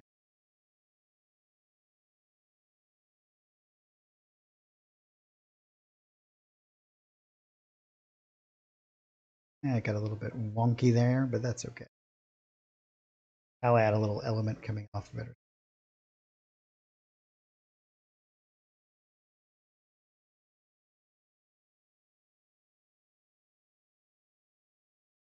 I like to do things like this because it just unifies some of the elements. And we'll go around our little structure. It's almost as if we're putting like an outline on it, making it feel like a solid kind of unit.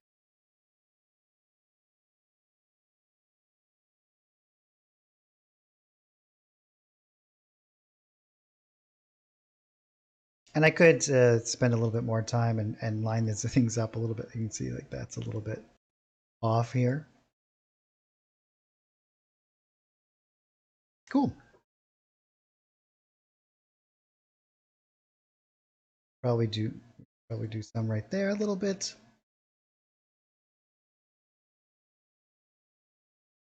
Excellent. We'll paint in some stuff in through here and whatnot to change some of that type. But I'll grab this,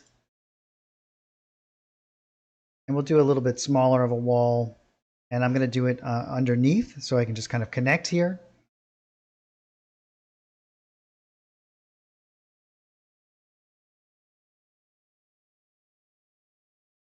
Maybe we'll just connect it to this tower. We'll add in another little tower over here, maybe, and then another gate. So we have like this inner courtyard and this exterior one. We'll put some other buildings in through here. We're starting to really build an establishment here, a settlement.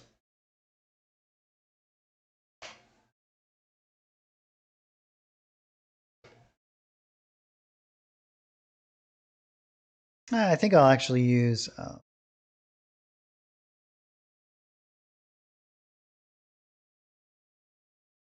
make sure I'm in my stamp tool. Whoops.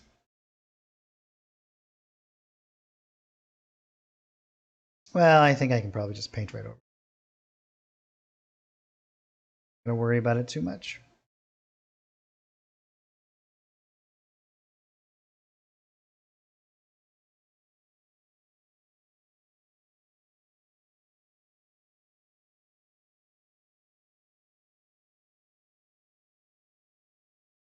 Cool.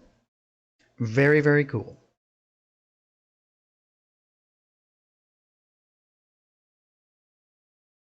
It's almost break time, so I'm going to add in a couple of nice little overlays here. I'm going to add in a new effects layer, which I'm going to do and adjust.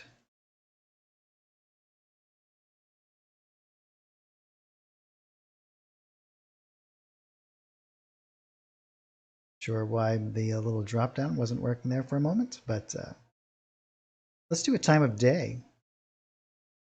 So we can adjust the amount, but the time of day has lots of different little elements in through here like this. And then we can adjust it accordingly. Well, actually, let's have a little bit more to colors. And I'm just going to increase the contrast here. Lowering down the brightness.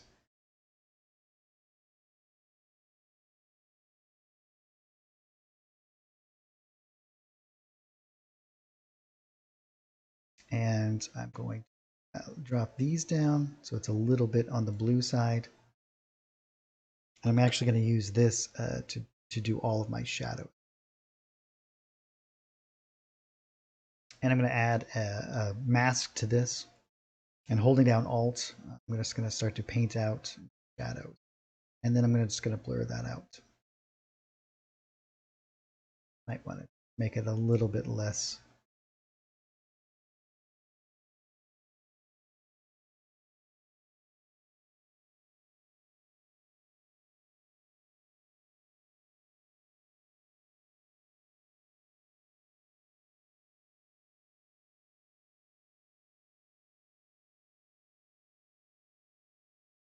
And I'm just going to not quite so back that. And we can increase that blur. See, we can get a nice little shadow. And then we want some in here. We want to make sure that we doesn't have to be completely adhering to the direction of our shadows, but we want to have it to be generally, right? We want to, for the most part, have all of our shadows coming from the same direction, or as the light is coming from the same direction. And then we can start to add in some of these big cast shadows to help us to determine how tall these structures are.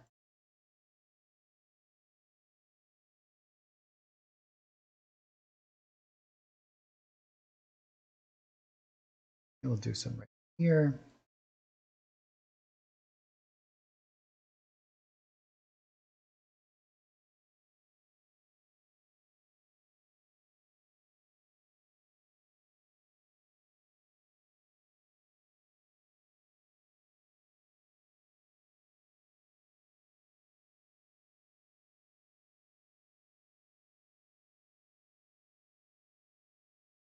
And it doesn't have to be too exact either. We want to make sure that, you know, just kind of gives it that feel.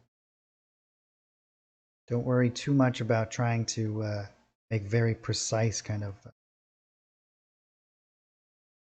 shadows.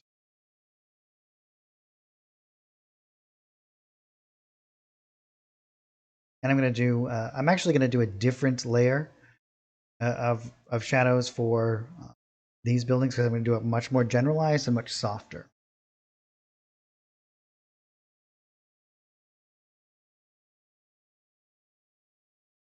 Oh yeah, dark mantle. Yeah, it's a pretty neat trick. And so with the blur, in the test channel, the blur functionality is working much better. As you can see, we can really blur things out and have a lot more control over it. In the live, the blur is less ability. You have less control over it. Oh, so that's a great question, Spencer. So the question is, how are you switching from adding the mask to removing the mask on the fly without hitting the toggle buttons? So whatever you have selected, the reveal area or the hide area, if you hold down Shift, it'll do the opposite. So if I reveal an area and then I hold down Shift, it'll do the opposite of whatever's selected. So if I have hide area, as you can see, if I hold down Shift, it'll reveal area, and vice versa. So that is a good question. Yes, I use a lot. If there is a hotkey that I can use, I use it. I love them and I use them all the time on everything. But on this layer too, I'm also going to let me just do these little areas really quick to help kind of sell that these might have a little bit of height to them.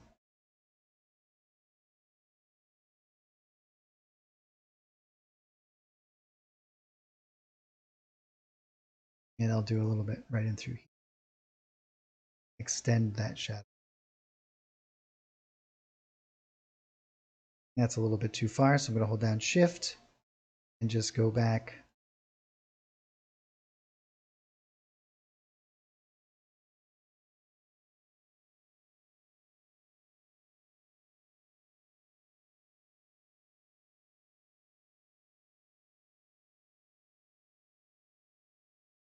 And I'll probably even go back in with my actual shadow images and add in some additional ones as well.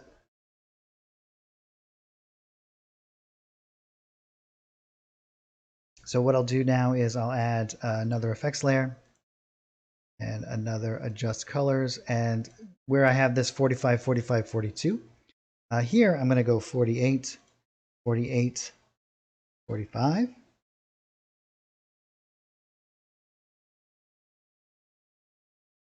And this is what I'm going to use to do these shadows with. As you can see, it's going to be much more subtle. Maybe even 48. And let's do somewhere in the middle. Let's do like 47. Good. And the reason why is because I don't want to have to worry too much about doing lots of individual shadows. And these are going to be much smaller and more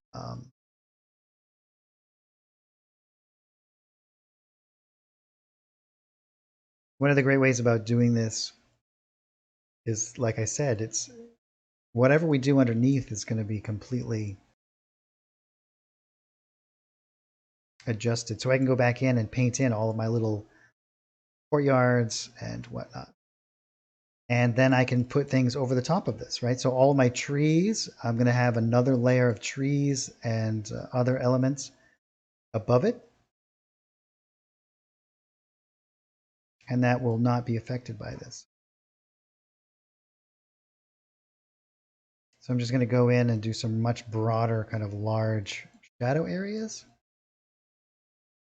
I don't want to get too tied up in doing this because I could very easily just go in and do each one. Actually, I'm sure you guys don't want to just watch me do a million shadows.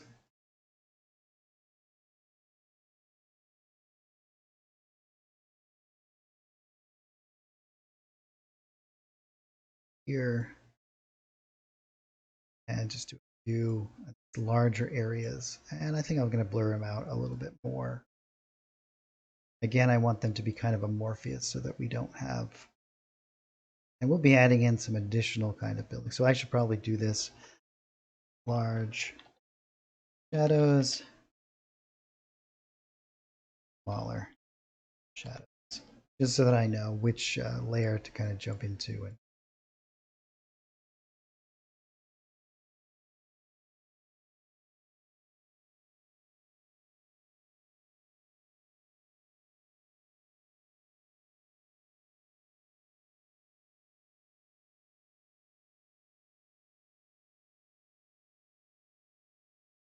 that's right. I can't even afford shadows. Absolutely. I like it.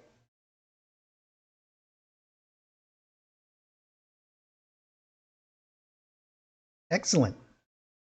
Things are really starting to come together. Ooh, let's add in a little shadow from a little bit more exaggerated shadows from there. As you can see, we can do these little like ambient occlusion shadows in these corners, really to help sell this stuff. Drop them right in around here. And I also use them to do like large kind of ambient shadows sometimes to create elevation, right? So we can do like the shadows from hills and whatnot.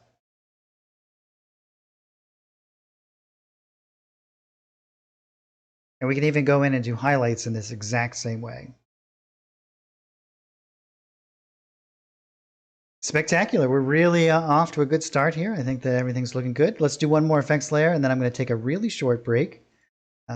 Just refresh my beverages, and then we'll finish this up today.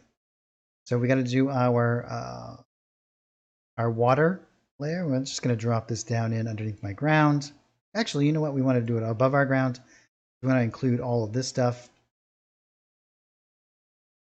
Drop down our intensity so it's not so wobbly. We have this nice little like cascading water effect. So we might want to do two. Doing all of these little islands might be a pain in the butt. So we might want to drop this one down in underneath. right? So it's just above that water layer. And then we'll do another one. We'll duplicate it and drop it above, and then we'll mask it. And then we'll just reveal it in here.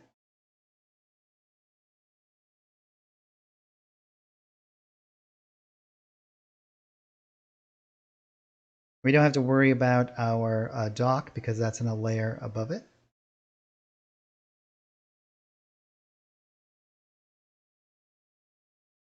But we don't want to get any of these little islands.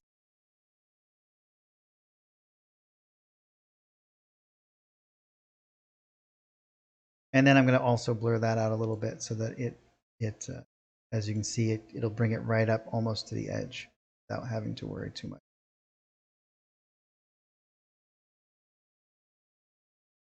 We have a nice little transition right through there. You can see there's a little bit of a weird line there. We'll be painting over.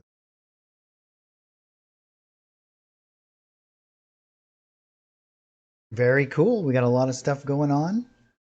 So yes, I'm going to take a really short break, and then when we come back, we'll finish up this map. We'll add in a whole bunch of different other elements.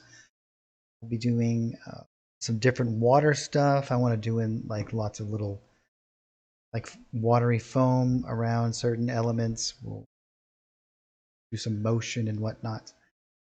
We can add in all the other little stately buildings in and around and do tons of fun stuff. We could even do we could get crazy.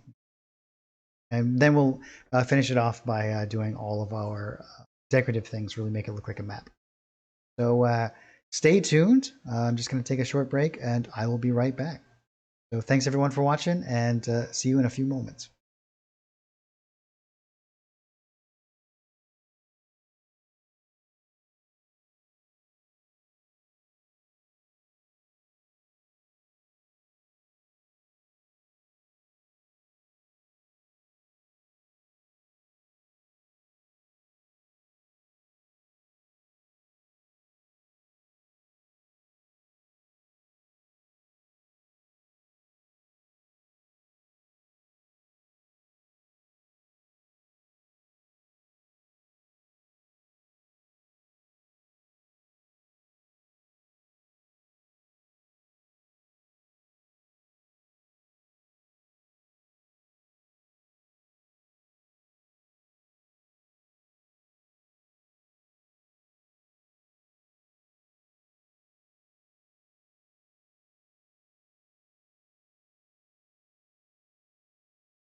All right, and we're back. Thanks everyone for hanging out while I took a short break.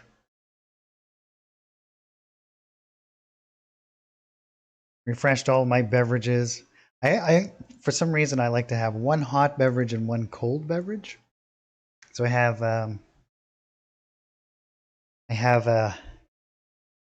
coffee and like ice water, and I like to alternate between drinking them. I'm not exactly sure why, but that's what I do.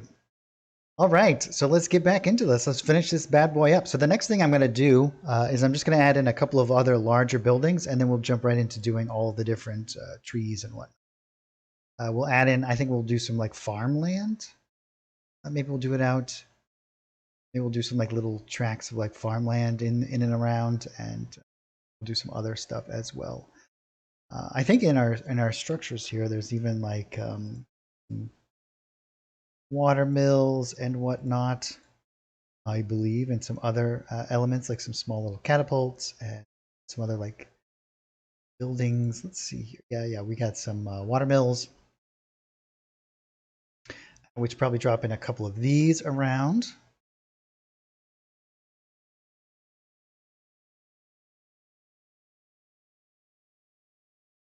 And we can put these over by our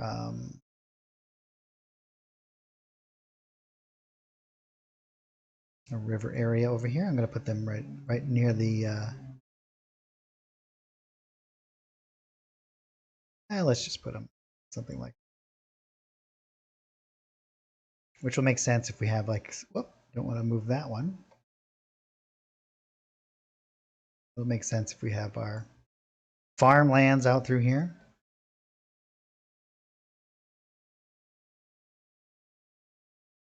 Oh, that's right. We gotta have lots of.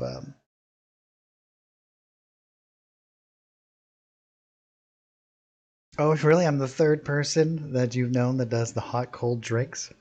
Yeah, I'm not sure when I started doing it. Excuse me. Either.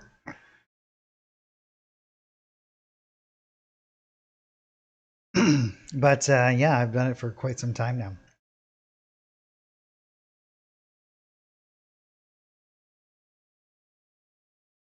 All right, let's grab a couple of these other larger kind of buildings. Maybe something like along these lines.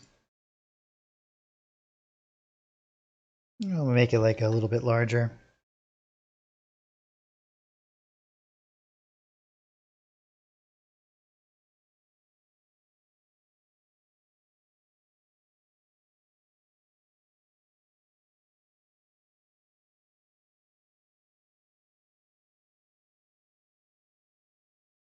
Da-da-da-dee.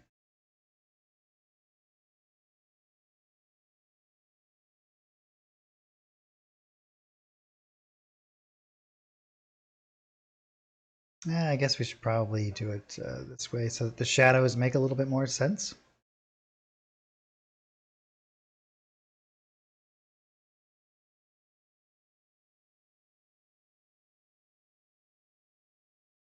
Yes, you always have to sacrifice to the Kraken.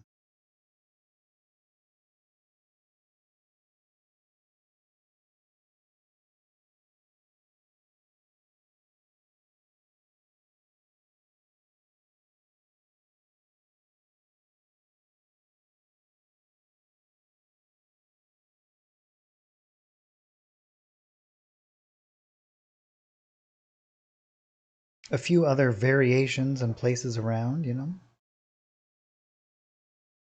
I'm actually going to paint.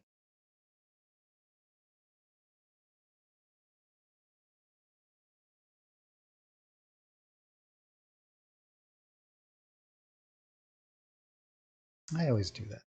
I always just assume it's going to. The stamp tool. And we'll be dropping these all down into our structures. They'll go underneath.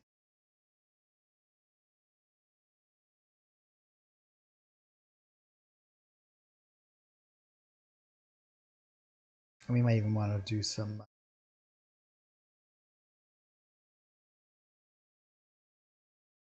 this over. maximize our workspace here a little bit. And another thing that you guys can always do is you can increase this. There's a little bit of a bug that, but it will go away when we do this.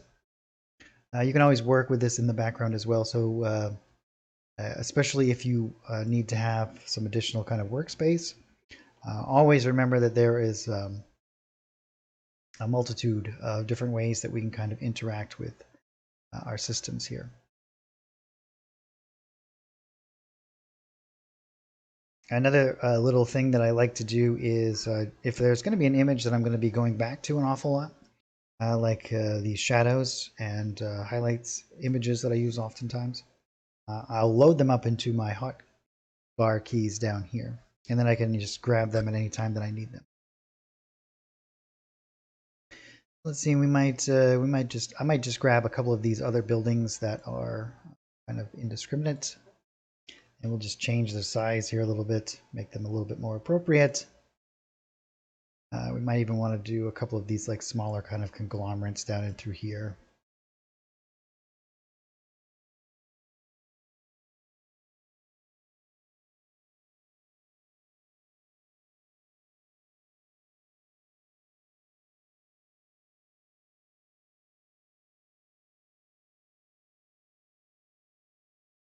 Make it smaller, something like this.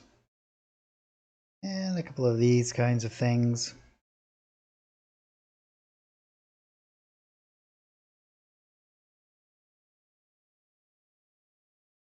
And we might want to put in a couple of other towers as well.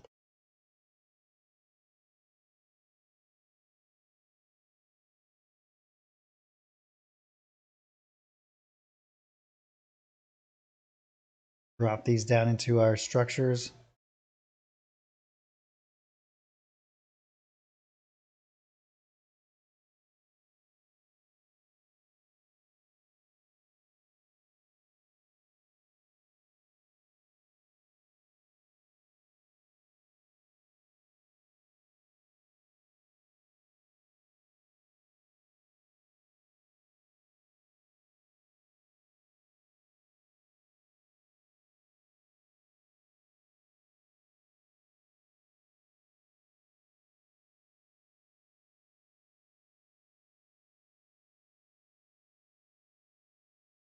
I could end up doing this stuff forever, I think.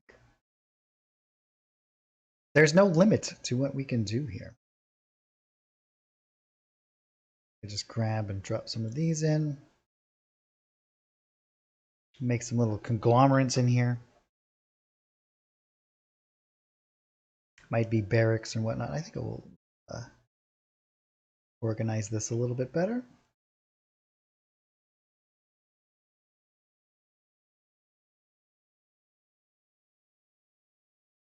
Hold down Control so it doesn't snap.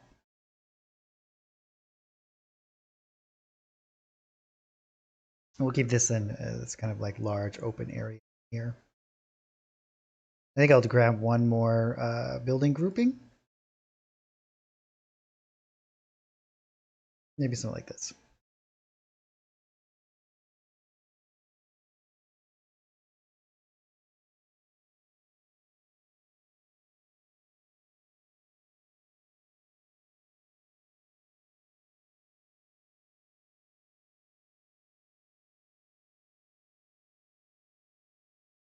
And then I'll drop these back down into my structures here. Go into my shadows and into my effects layer. Reveal layer, mask rather. Just add in a couple of additional little shadows.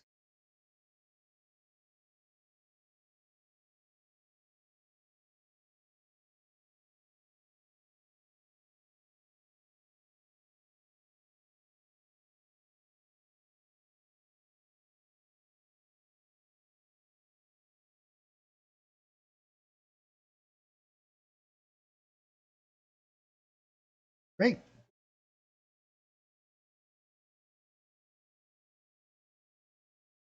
Well, let's see, the dark mantle. I was thinking for the shadows of the buildings, you could click on the folder duplicate it, and then make them. Yep, you can certainly do that. Yeah, you certainly can.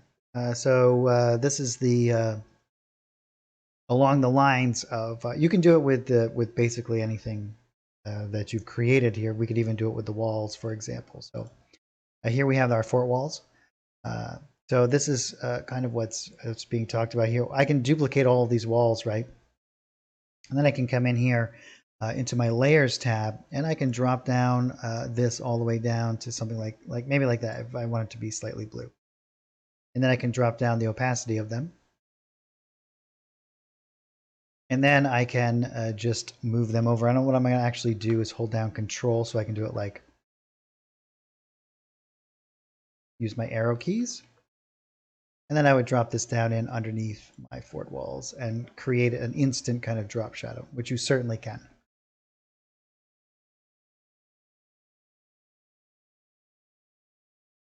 As you can see.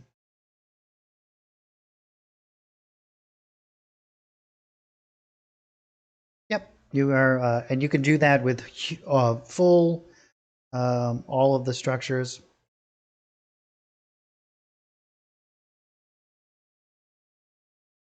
Yep, you're totally able to do that. And I do it oftentimes, especially with like forests and trees and stuff like that.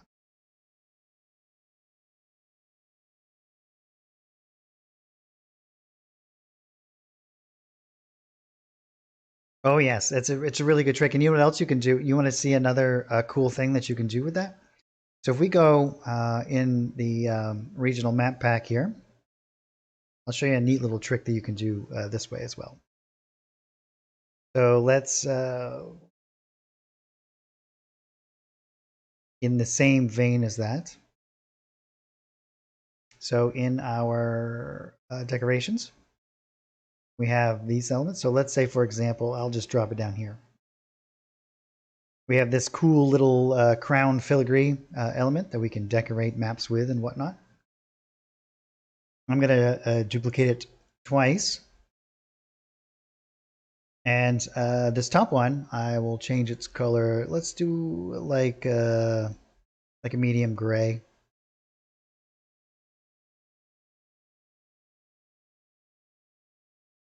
And then this one I'm going to leave white, and I'm just going to move it up and a little bit to the top and right. And then I'm going to make this one black, or nearly black. And I'm going to move it down and over. And we can create a little beveled effect where you have a highlight from the white one, and then you have a shadow from the black one. So you can create this nice, cool little raised effect. It was exactly the same thing, but in addition to it, you do a highlighted one as well. You can see it makes it feel like it's a beveled, like it's a raised, embossed creation. Now, if you do it the opposite way, right? Like if I take the white one, or I can just change these. So I'm going to make this one white. And I'll make this one black. It'll look like it's indented. So you can have like this little shadow. We might want to move this one maybe just a tad more. Let's click on it, and then I guess that's so some really cool little stuff that you can do. Now all we need is a little blur feature so that we can blur out the image, and then it will be perfect.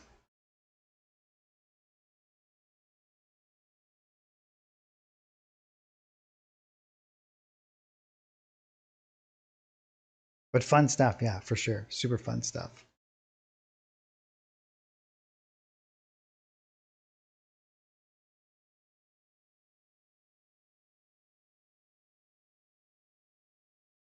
And let's see here. We are in a pretty good state here. Let's go back into our decorations. I'm going to go into the flora area here. I'm going to grab some of these farmlands, and I'm going to start to add in some of these around. Well, I think I'm going to do it probably in this area is where I want them to kind of sit. Uh, Maybe I'll just paint them on top of the grass. Yeah, why don't we do that? We'll minimize the number of layers that we have going on here. We got quite a lot. So I might take something like this. And depending on how intrusive that I want it to be, I might drop down the opacity, like 175. If I want it to be like more subtle, maybe like 2.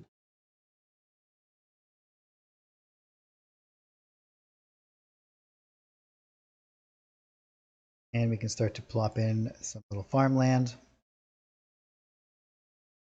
Maybe we want it to be like, and we can always change some of these, get different shapes and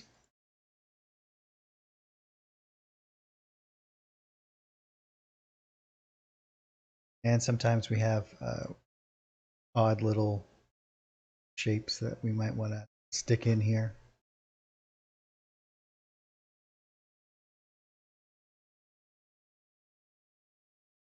And now if we go back in, we have in our decorations here, let's type in wall. We have some cool little, these little stone walls that are like made of like field stone, as you can see here, like an actual like stone wall that you might have to separate such areas. I'm going to make a new layer for this, and then we'll put it right on top.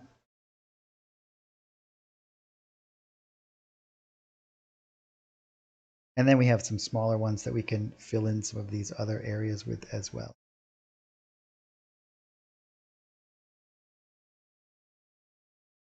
So the reason why they would use these stone walls around these areas, especially pastures and fields, because during the plowing process, when they used to plow the fields to plant all their crops, they would run into these large stones. And to get them out of the field, they would just move them to the side and they would build the walls around the exterior.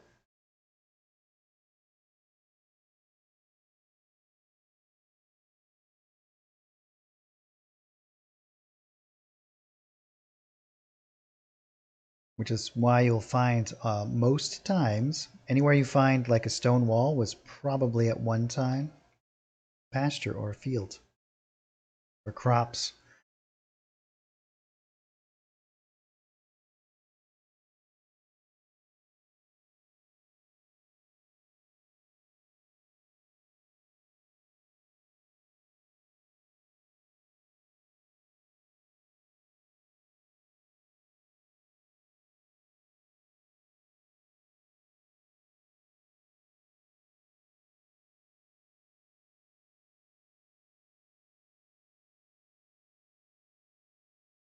Yeah, now that's really looking like a little crop area.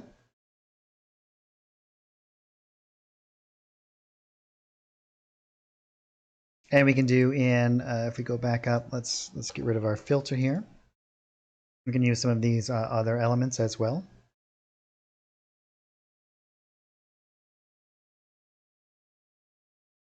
And this one already has the walls all the way around it.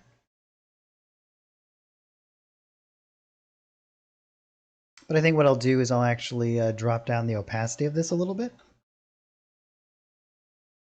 Maybe even a little bit more. Let's do like 175.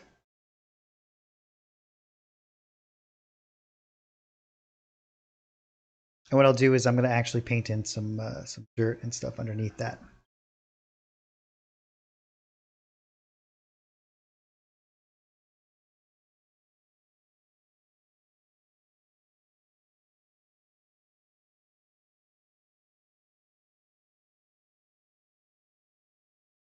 Oh, well, we have a question from YouTube from Andrew.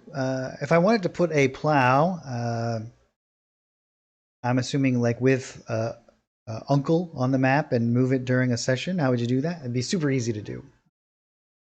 So I don't know if I have an actual plow available, which is a good question. I should probably do some farming things. I have a whole bunch of other stuff, but let's see.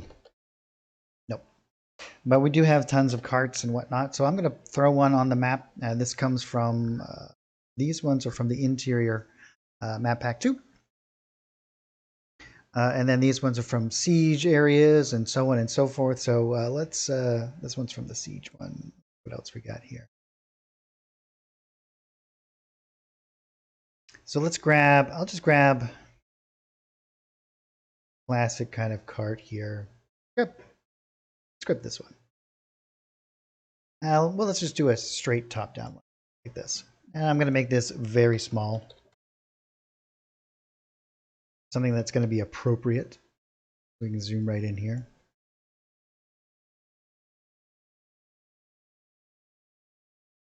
And I can even make this even smaller if I wished. I could do it like 0.2 or whatever size that I find is appropriate. And so as I move this, right, like if I've shared this with my players, for example, even if I'm in the play area over here, so I've shared this with my players and I have this little guy, I could even do whatever I wanted to. Everything updates in real time to all of your players. So if I were to start to move this across the map or do whatever I wanted to do with it, it would all interact exactly as in real time to my players. It would update. So I'm going to hold down Control so it doesn't snap to the grid because I have a really large grid at the moment.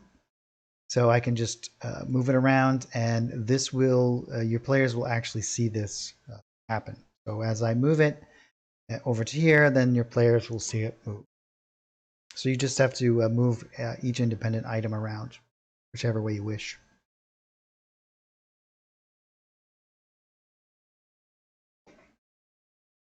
Oh, you're so welcome, Blackgate. Blackgate Fox says, I appreciate the hard work on the features of this whole program. Yeah, it's I find it to be unbelievably satisfying to use. I actually really enjoy all of the different features of Fantasy Ground. There's some new stuff coming out too that I'm just so excited about. I think it's going to be super cool. Yeah, yeah, yeah. The spell templates. I use the spell templates all the time. I think they're super fun. So you guys haven't seen, we do. I created a whole spell templates art package as well. Spell templates, and so we have a whole bunch of different ones here. We have like all of the classic like D&D spells, as well as a whole bunch of generic ones. And the reason why that most of the generic items you're always going to see in white, so that you can change them to any color you wish. But we have all of the pre-designed, and they should drop out according to the map size exactly what they should be. So if you pull out Flame Strike, you'll be able to see exactly all of the areas that it's going to affect. And one of the cool things about these as well is that we can adjust the opacity of them or the colors to do whatever we want.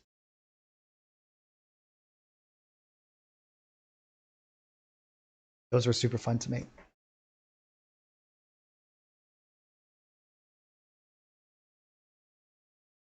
All of the actual programming features are done by Carl. So Carl has done all of the entire map making system, which is phenomenal. Just one man show over there. He's done all of it.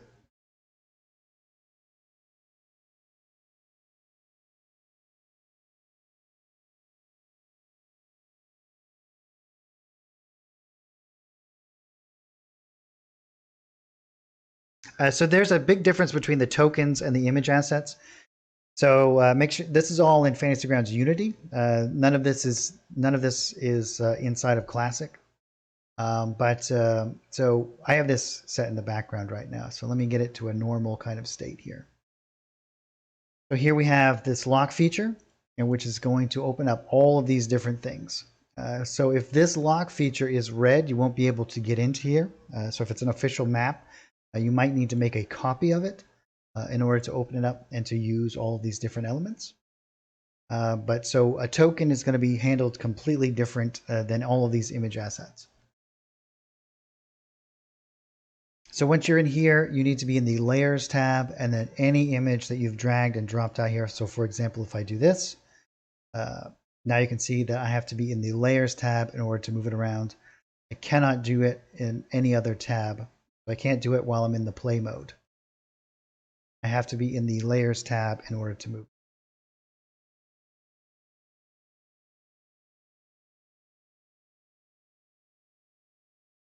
So there is a token locking feature, and there's also lighting, and this is what the players would see if I had no lighting on. And then we also have all of our ambient lighting and so much. So if I were to, we can add and enable all of these features if we so wish. So there's a full system of line of sight, lighting, everything. It is, and it's all done in a very advanced kind of fashion. Great, so let's get back into finishing up this map. Unless you guys have any other questions, if you do, throw them into chat. I'm more than happy to do as deep a dive as you guys would wish. Settlements, here we are. All right, so what I'm going to actually do is I'm going to, we got some farmland down. I'll probably do a whole bunch more over here. But I'm going to get into doing some of the trees and whatnot.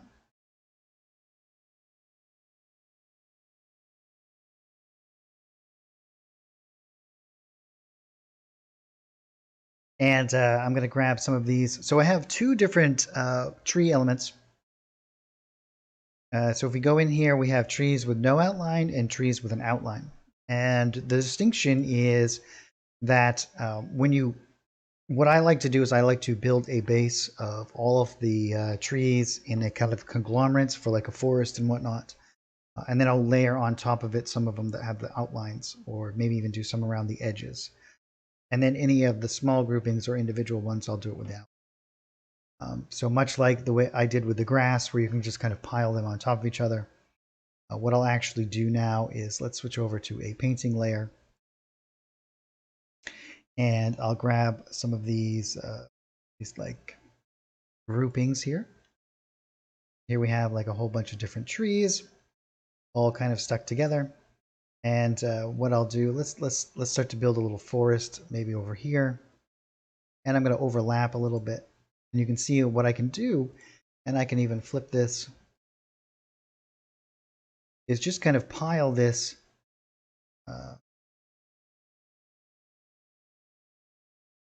and I can use a few different ones here. Make a very heavily wooded kind of area. And I don't have to worry too much about, I can change the size and orientation and whatnot. And then what I'll do, I didn't want to go all the way up there. I have these ones that are a little bit more, as you can see, they have a little bit more definition to them. And then what I'll do is I'll put some of these right on top. And it's going to give you this really neat kind of layered effect.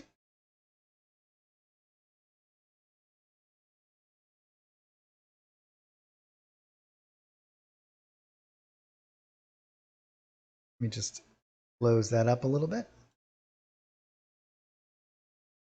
I actually prefer to have my assets on this side. So let's just keep them like this. And I'll grab some of these smaller little groupings, and we can see we have a whole bunch of different ones and some really large ones as well.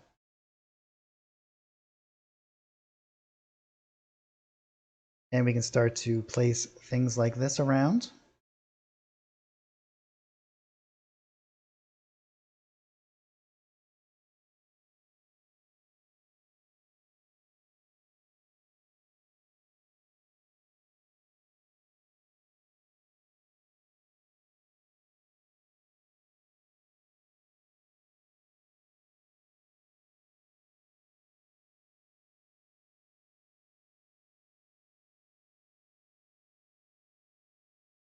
Oh, Spencer asks, do you have any ideas for making a kelp seaweed area or coral area in the water? Oh yeah, I have tons of ideas for stuff like that.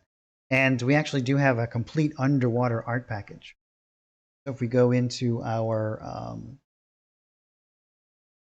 let's go all the way up here, underwater art pack. So here is like some pre-made, like a pre-made map. I'll just pull out this.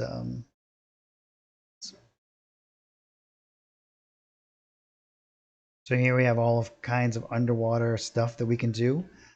So if you were going to actually build some areas underwater as well, I'll just use this map as like a preview area. I won't actually build it myself, which we can. We can go in and do the entire thing because we have tons of underwater stuff, coral and all kinds of cool stuff, as well as like bubbles and water overlays and lots of cool stuff. So you can do a complete underwater battle area, right? You can even do like all of the like barnacles and things growing along the rocks and whatnot. But there's just tons and tons of stuff in through here. So yeah, you can build that all. And I'll show you how you can kind of integrate it into the other map as well. If we take something like this, what I would actually do is I'm going to drop it down in like this. And we can, I'll shrink it. Let's shrink it down to something like 10 by 10.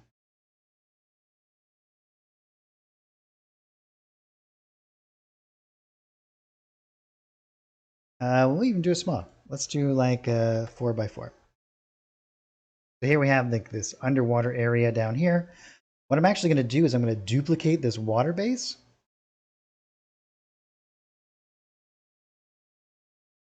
And I'm going to drop it right on top. And I'm going to lower down the opacity of it.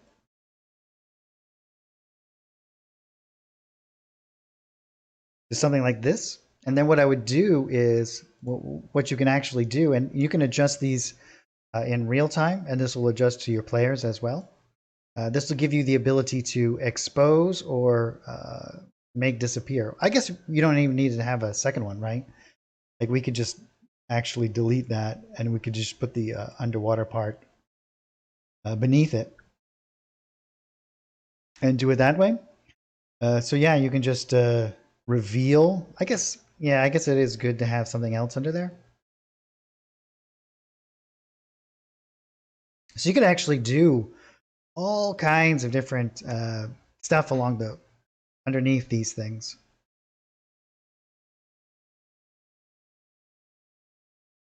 And with all the different water effects and whatnot on top of it, you can really make some really cool stuff.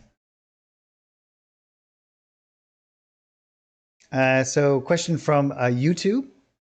When it comes to pins, is there a bug when using them? I was using them for like pictures of places and or characters, but they won't show all the time.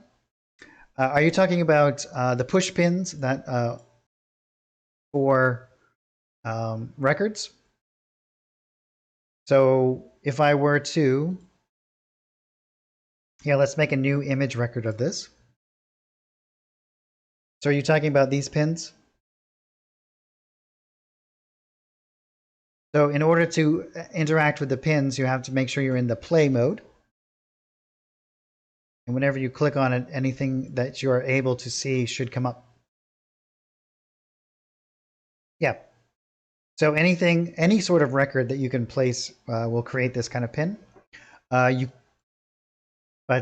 anything. So let's say, for example, if I had, so like this desert temple, for example, that we made a while ago. Blow some of this stuff up. But if I wanted to have, and this is a really great kind of example here. Well, actually, let's grab. Let's do like a here. Let's go into an interior map pack. So let's say we go to. Sure.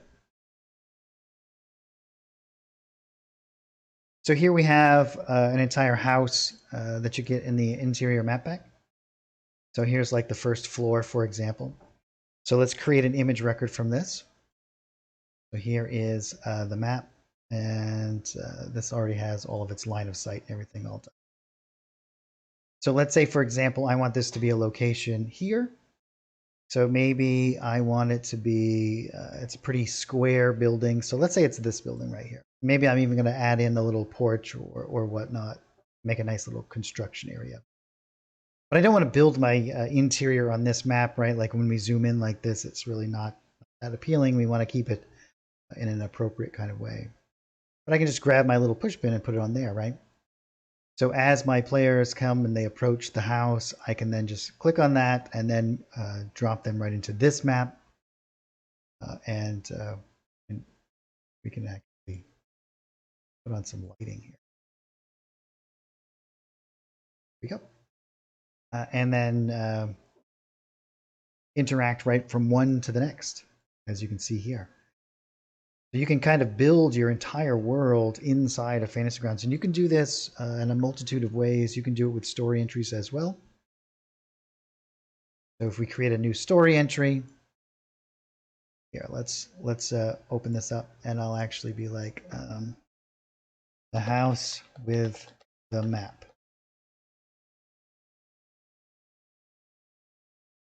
And we can drop this in here. And then I might want to write in whatever text that I'm going to put in through here. And let's close that down. And then I'm actually going to delete this one. And then I could put this right here. So I can have this right on my map. And you can see that it's going to pop up whatever I entitled it, the house with the map.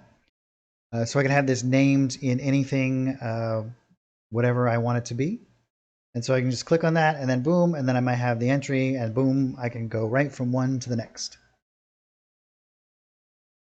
Oh, no problem at all, Omar. Happy to help.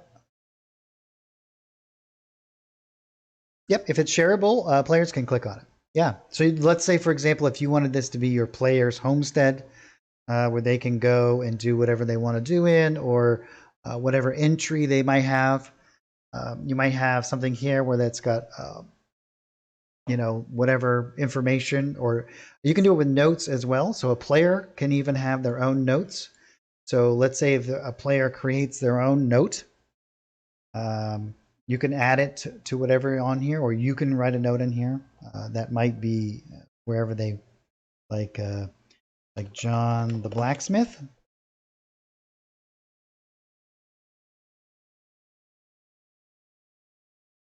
And then let's close my note down. And then John the blacksmith might be there. And then if we go into our library here, well, not our library, our assets here. Let's go up to the interior map pack 2. And here we have a nice little map of a blacksmith. So I can create an image record from this, and I can drop that right into the note. So now when we go here, we know that John the blacksmith works there, and we can go right to that location.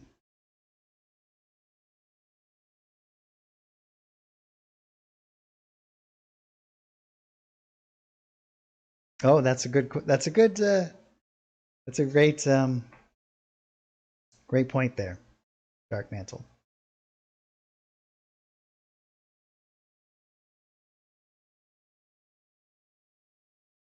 And let's see here.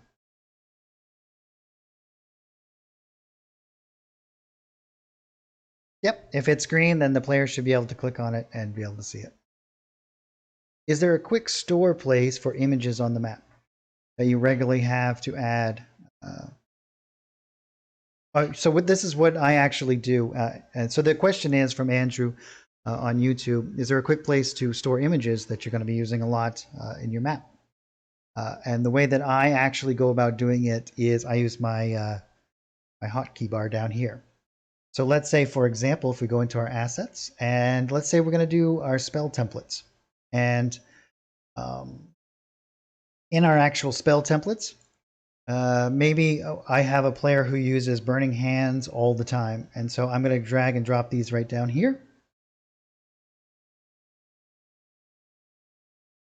And so anytime that I want to drag and drop these in, I can do it right from my my bar. I never have to go back into here. And if you guys are unfamiliar, the hotkey bar down here is unbelievably useful.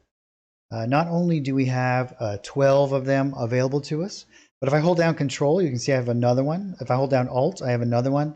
Shift, I have another one. And then any combination of those, Control and Shift, Shift and Alt, Control and Alt, and Control, Alt, and Shift. So we have several versions of this, and they'll all store tons of different types of information.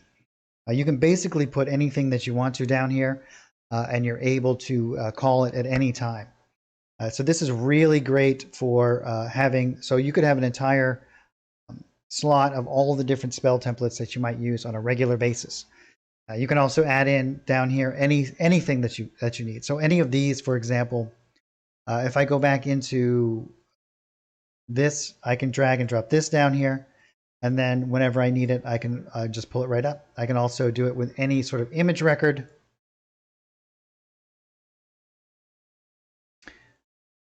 So that's what I use it for. As you can see, I have my shadow and another brush that I use oftentimes, and I just keep them right down there.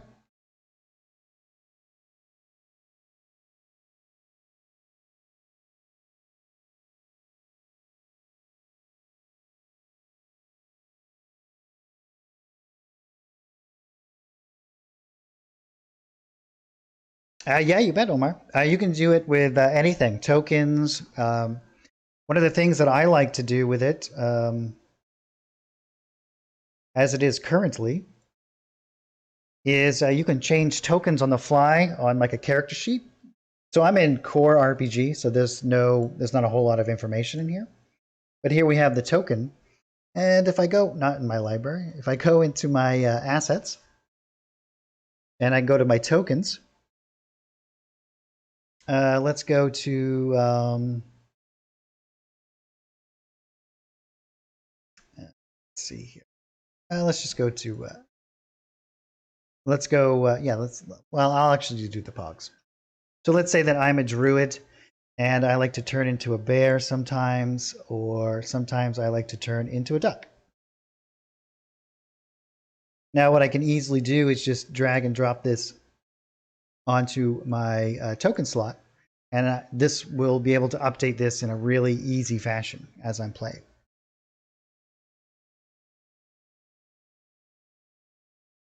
So you can literally, anything that you can drag from one place to another, you can put down here, including like dice rolls and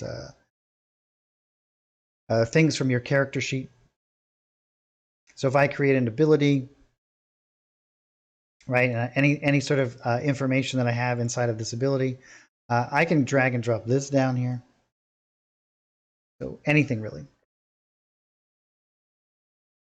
Not in its default state. I believe that there are extensions that do that, Omar. There are extensions that handle a lot of that. Yep. Which the best place to find all of that information now is on the Forge, I believe.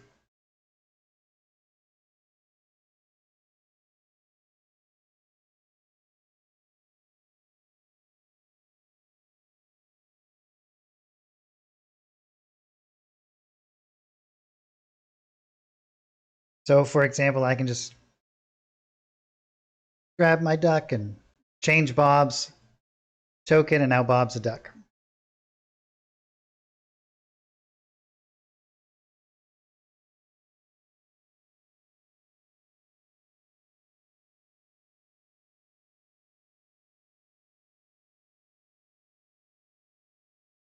That would be a top secret project, Andrew. That's correct. And so the question is, I've been waiting to see if you start making custom dice designs. I guess that would be a top secret project, and that may very well be a top secret project.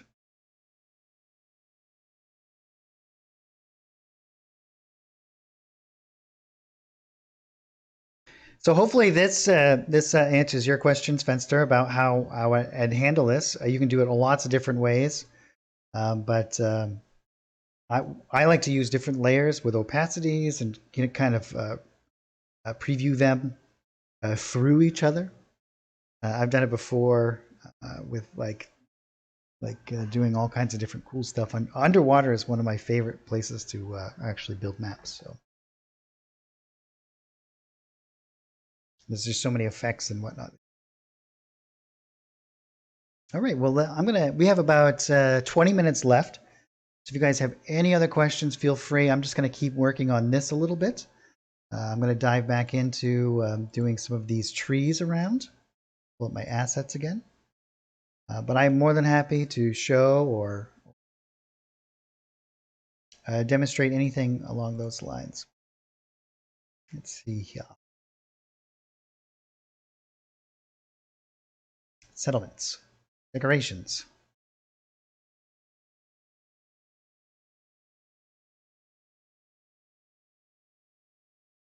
Make sure I'm in my, and I'm going to rename this to be trees.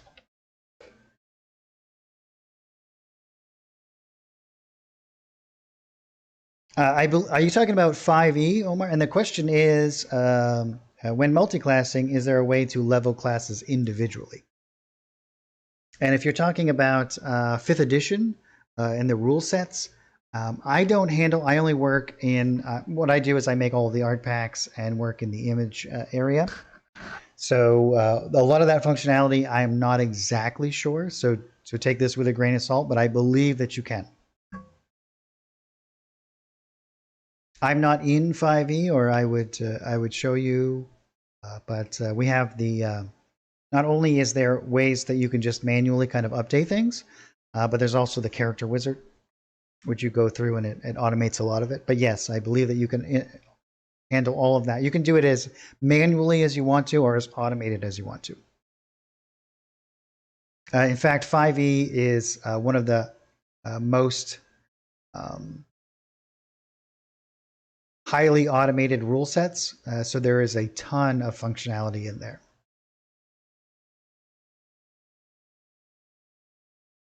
And there are tons and tons of extensions that you guys can grab on the Forge that adds a ton more functionality.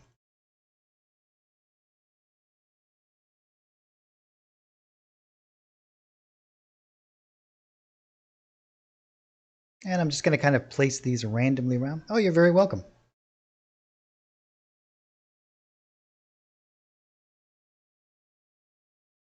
And I'll grab some of these larger kind of groupings like this, where I can just kind of place them around a little bit quicker.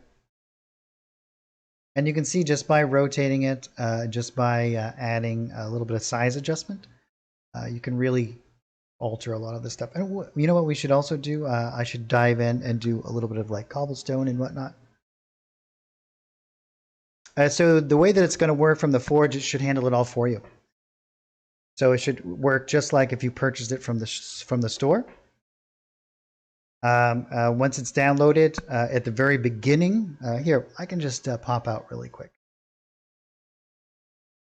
Let me just back out of this, and I'll show you where it will be located. So if we return to the launcher here, it'll come right back here. So I'm going to load this campaign. So here we have the stream. You can see here we have extensions, and we can just go down through, and these are all the extensions that I have available at this particular time. And so you can see that I have this theme that's selected, which is the Modern Dark theme. That's the only extension that I have enabled. And I just hit start, and it loads it right up. Oh yes, Philip does an amazing job, and he does have a ton of great stuff. He's also very active on the forums, and he's also Zacchaeus on the forums and on our Discord. And one of the great places to go and ask any question that you might have at any time is the Discord. Super great community, very helpful, and never be shy to ask questions out there.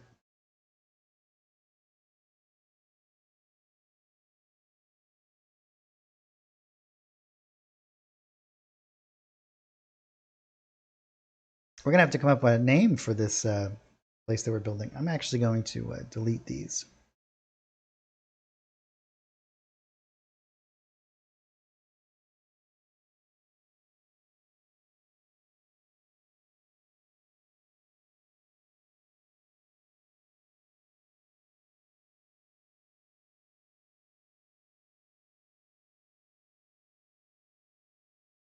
Yeah, you're very welcome.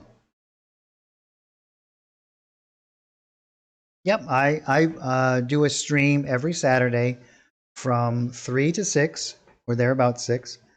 And we primarily focus on map building and the art stuff inside of Fantasy Grounds. So if you ever have a question, feel free to stop in and ask away. I'm actually going to make another painting layer, and I'm going to drop it down underneath my structures. You know what? I think I'll just not make another layer. I'm going to do it in the grass area here. I'm going to grab some of these bushes, and we're just going to drop them in and around. I think I'll do this one actually. And we could even do some like poking out from underneath some of the trees.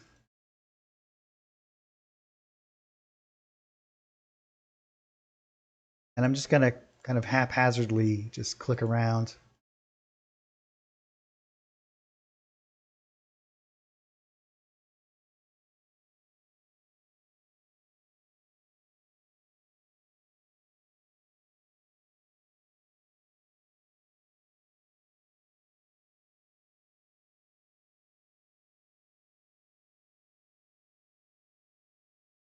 So a neat little trick that you can do here, I'll actually make a new painting layer and show you guys another neat little trick that you guys can do to populate.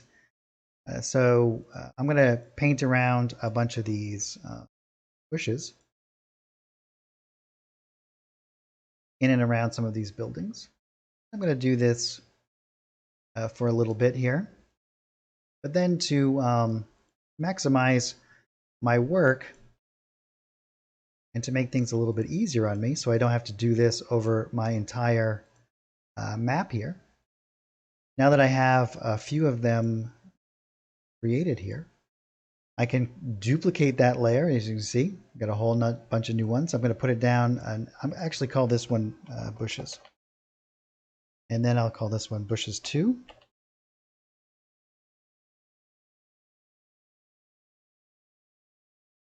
And I'm going to switch over to my layers tab. And I'm going to rotate this, move it, might squash them down a little bit.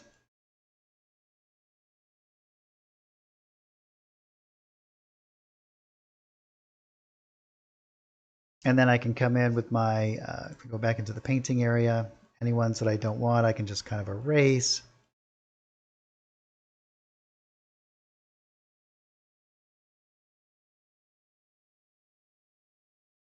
And then I can grab these and I can duplicate these.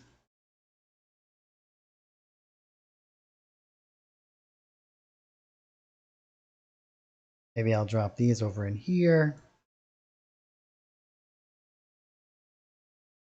Again, I can rotate, or I can squash them, make a denser clusters.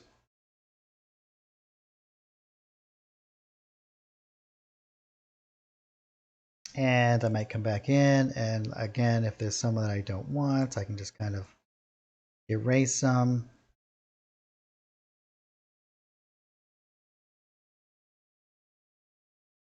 You see I can start to add in a lot of these elements really quickly.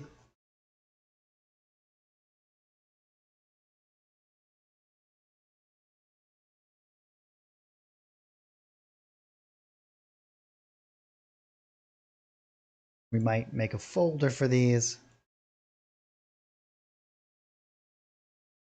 Call this bushes.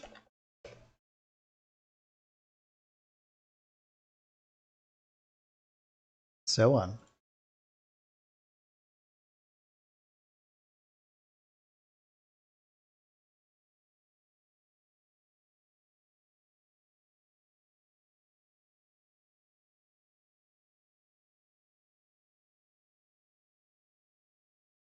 Do some out on these islands.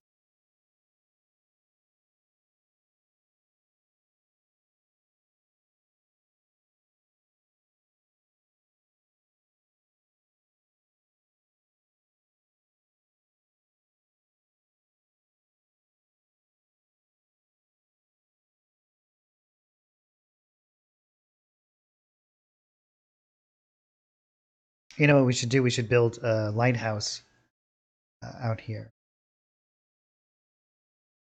I'm gonna have to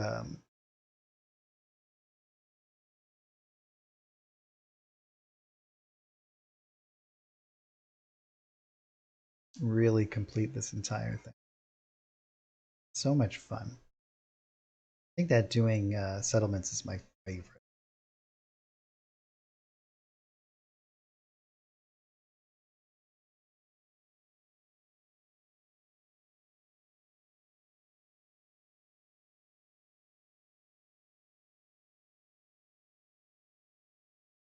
Oh, so the question is, how would you do a transition to snow? So there's in fact, if you do have the art subscription or the winter pack, there's an entire winter art package. So here we have the winter map pack, and in fact, all of the sample maps in here are all designed to be used as the either random encounters or the missing maps inside of Rime of the Frost Maiden. So, for example, we have this nice village, and this one is regular, and then we have it after the dragon attacks with all the burning and scorched and whatnot. The lake encounters and so on, and then we have all of the different random encounter spots and whatnot. But transitioning this into snow is not particularly difficult. We just do it with I just layer things on top, paint snow around. I get rid of all the grass, and I'd probably just change the color of the grass. Well, I'd probably just get rid of the grass and just add snow elements all around.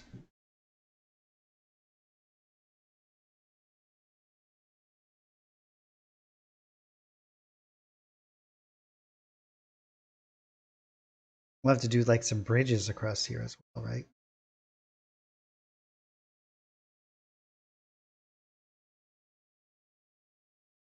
But what I'll actually do is I'll save finishing up this map until next time, and then we'll add in all of the different roads, all of the other incidental items. Maybe we'll do like some tents in here and stuff as well. Put out some awnings and whatnot. Do some storefronts.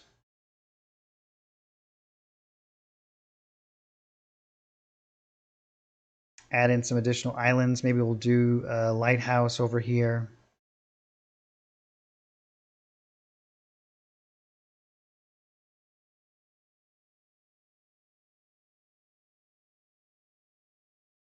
I have two futuristic art packs that I've released so far. One for building spaceships and one for doing sci-fi interiors.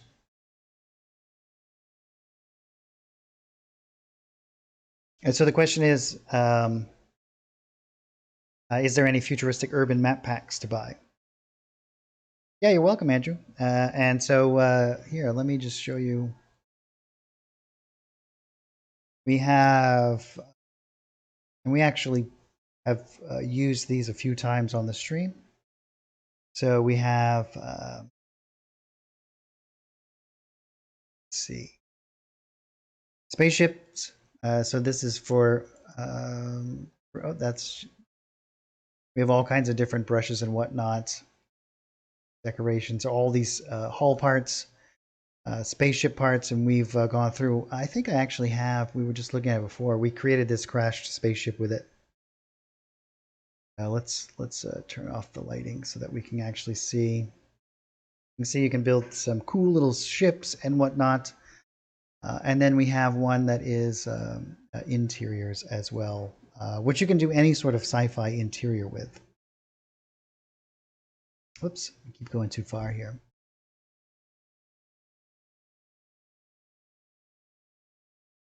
There it is. And here's like a sample map that you can build with it.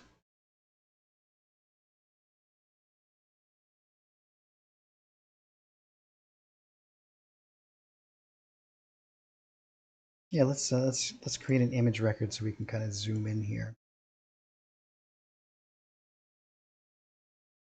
You can get all kinds of different consoles, and you can do like lots of cool stuff.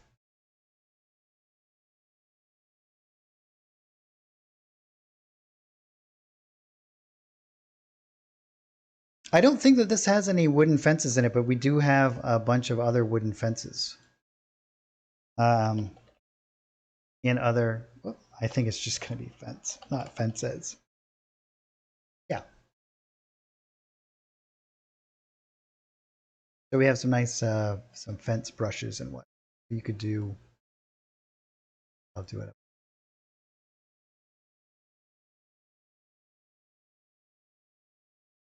Nice white picket fences, right?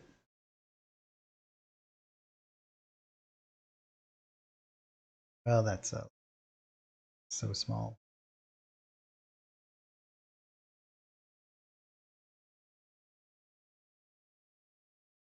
That I think.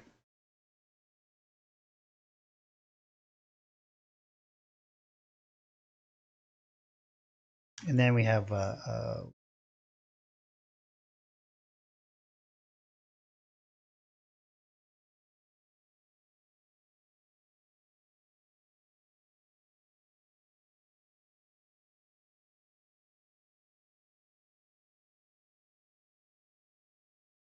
I'd probably flip it like this.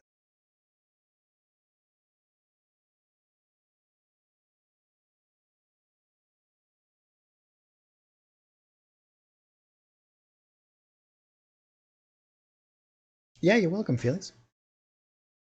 Oh, the trickiest ones. That's a good question.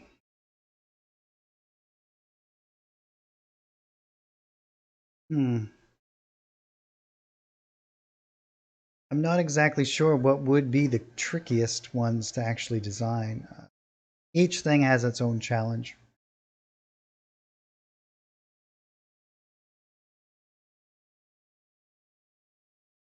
Let's see. So far, I think that I've done 30 something art packs, and for with Smiteworks, and I think that probably like the interior art packs are the ones that require the most amount of effort and work. So, like for example, oh, I also did. This will be coming out at some point as well. Isometric dungeon tiles, which this was pretty tricky to do. So basically, it is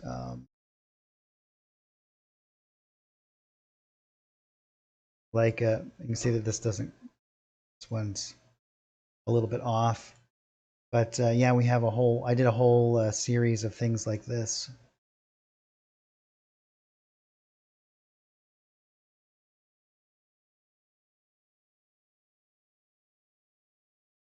They all just snap together.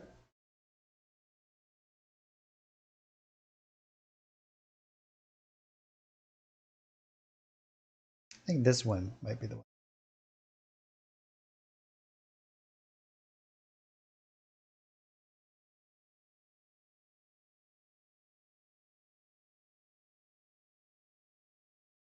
And figuring out the way that these would best interact together was a little bit tricky.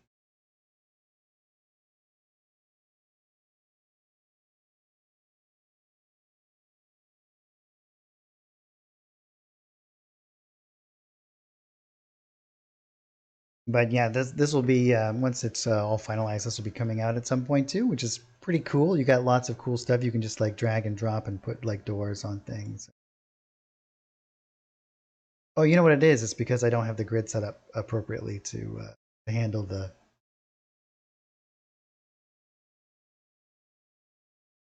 Because what you actually need is it set up this way, and I believe it's set up to be 200, 100. Nope, not quite. What is?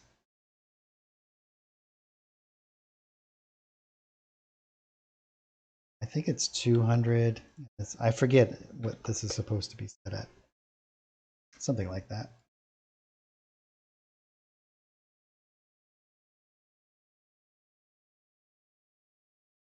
That's close. Yeah, we have the isometric grid. I don't remember what the math is that I did for this particular grid system. Pretty sure it was 200 by something. Well, let's see.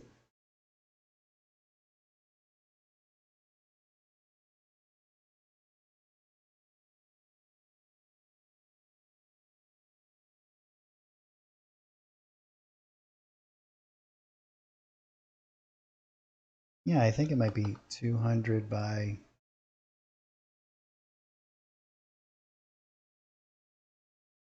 Maybe it's not quite 200.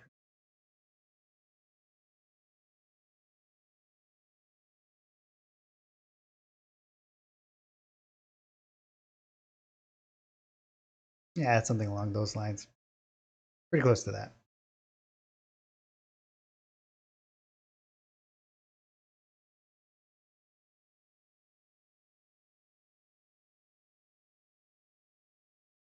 But something along those lines. Yeah. But yeah, so that the doing all of these the grid system and whatnot was a little bit tricky, but pretty fun.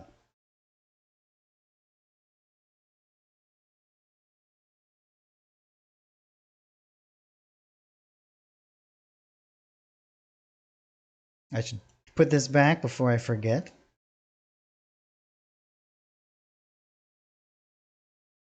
Yeah, so you have total control over the entire grid system inside of Fantasy Grounds 2 as well. Well, it looks like it has come to that time again. It is 6 o'clock. So thank you guys so much for hanging out with me this afternoon. I always so look forward to the Saturday stream. It's super fun. So we're going to finish up this map next time. And so this next week, you should see a bunch of stuff coming out on the Forge. All of the maps that we've ever created on the stream, as well as a bunch of other ones that I use, have made for testing art packages, are all going to be made available for free on the Forge. As long as you have the art subscription or you own the art packs, you'll be able to use all of them. So the way that it works is when you create a module inside of Fantasy Grounds Unity from the art packages, no actual image information is stored in there. It's just the technical data. But as long as you have that, it'll rebuild it for you and you'll have access to all of this stuff. So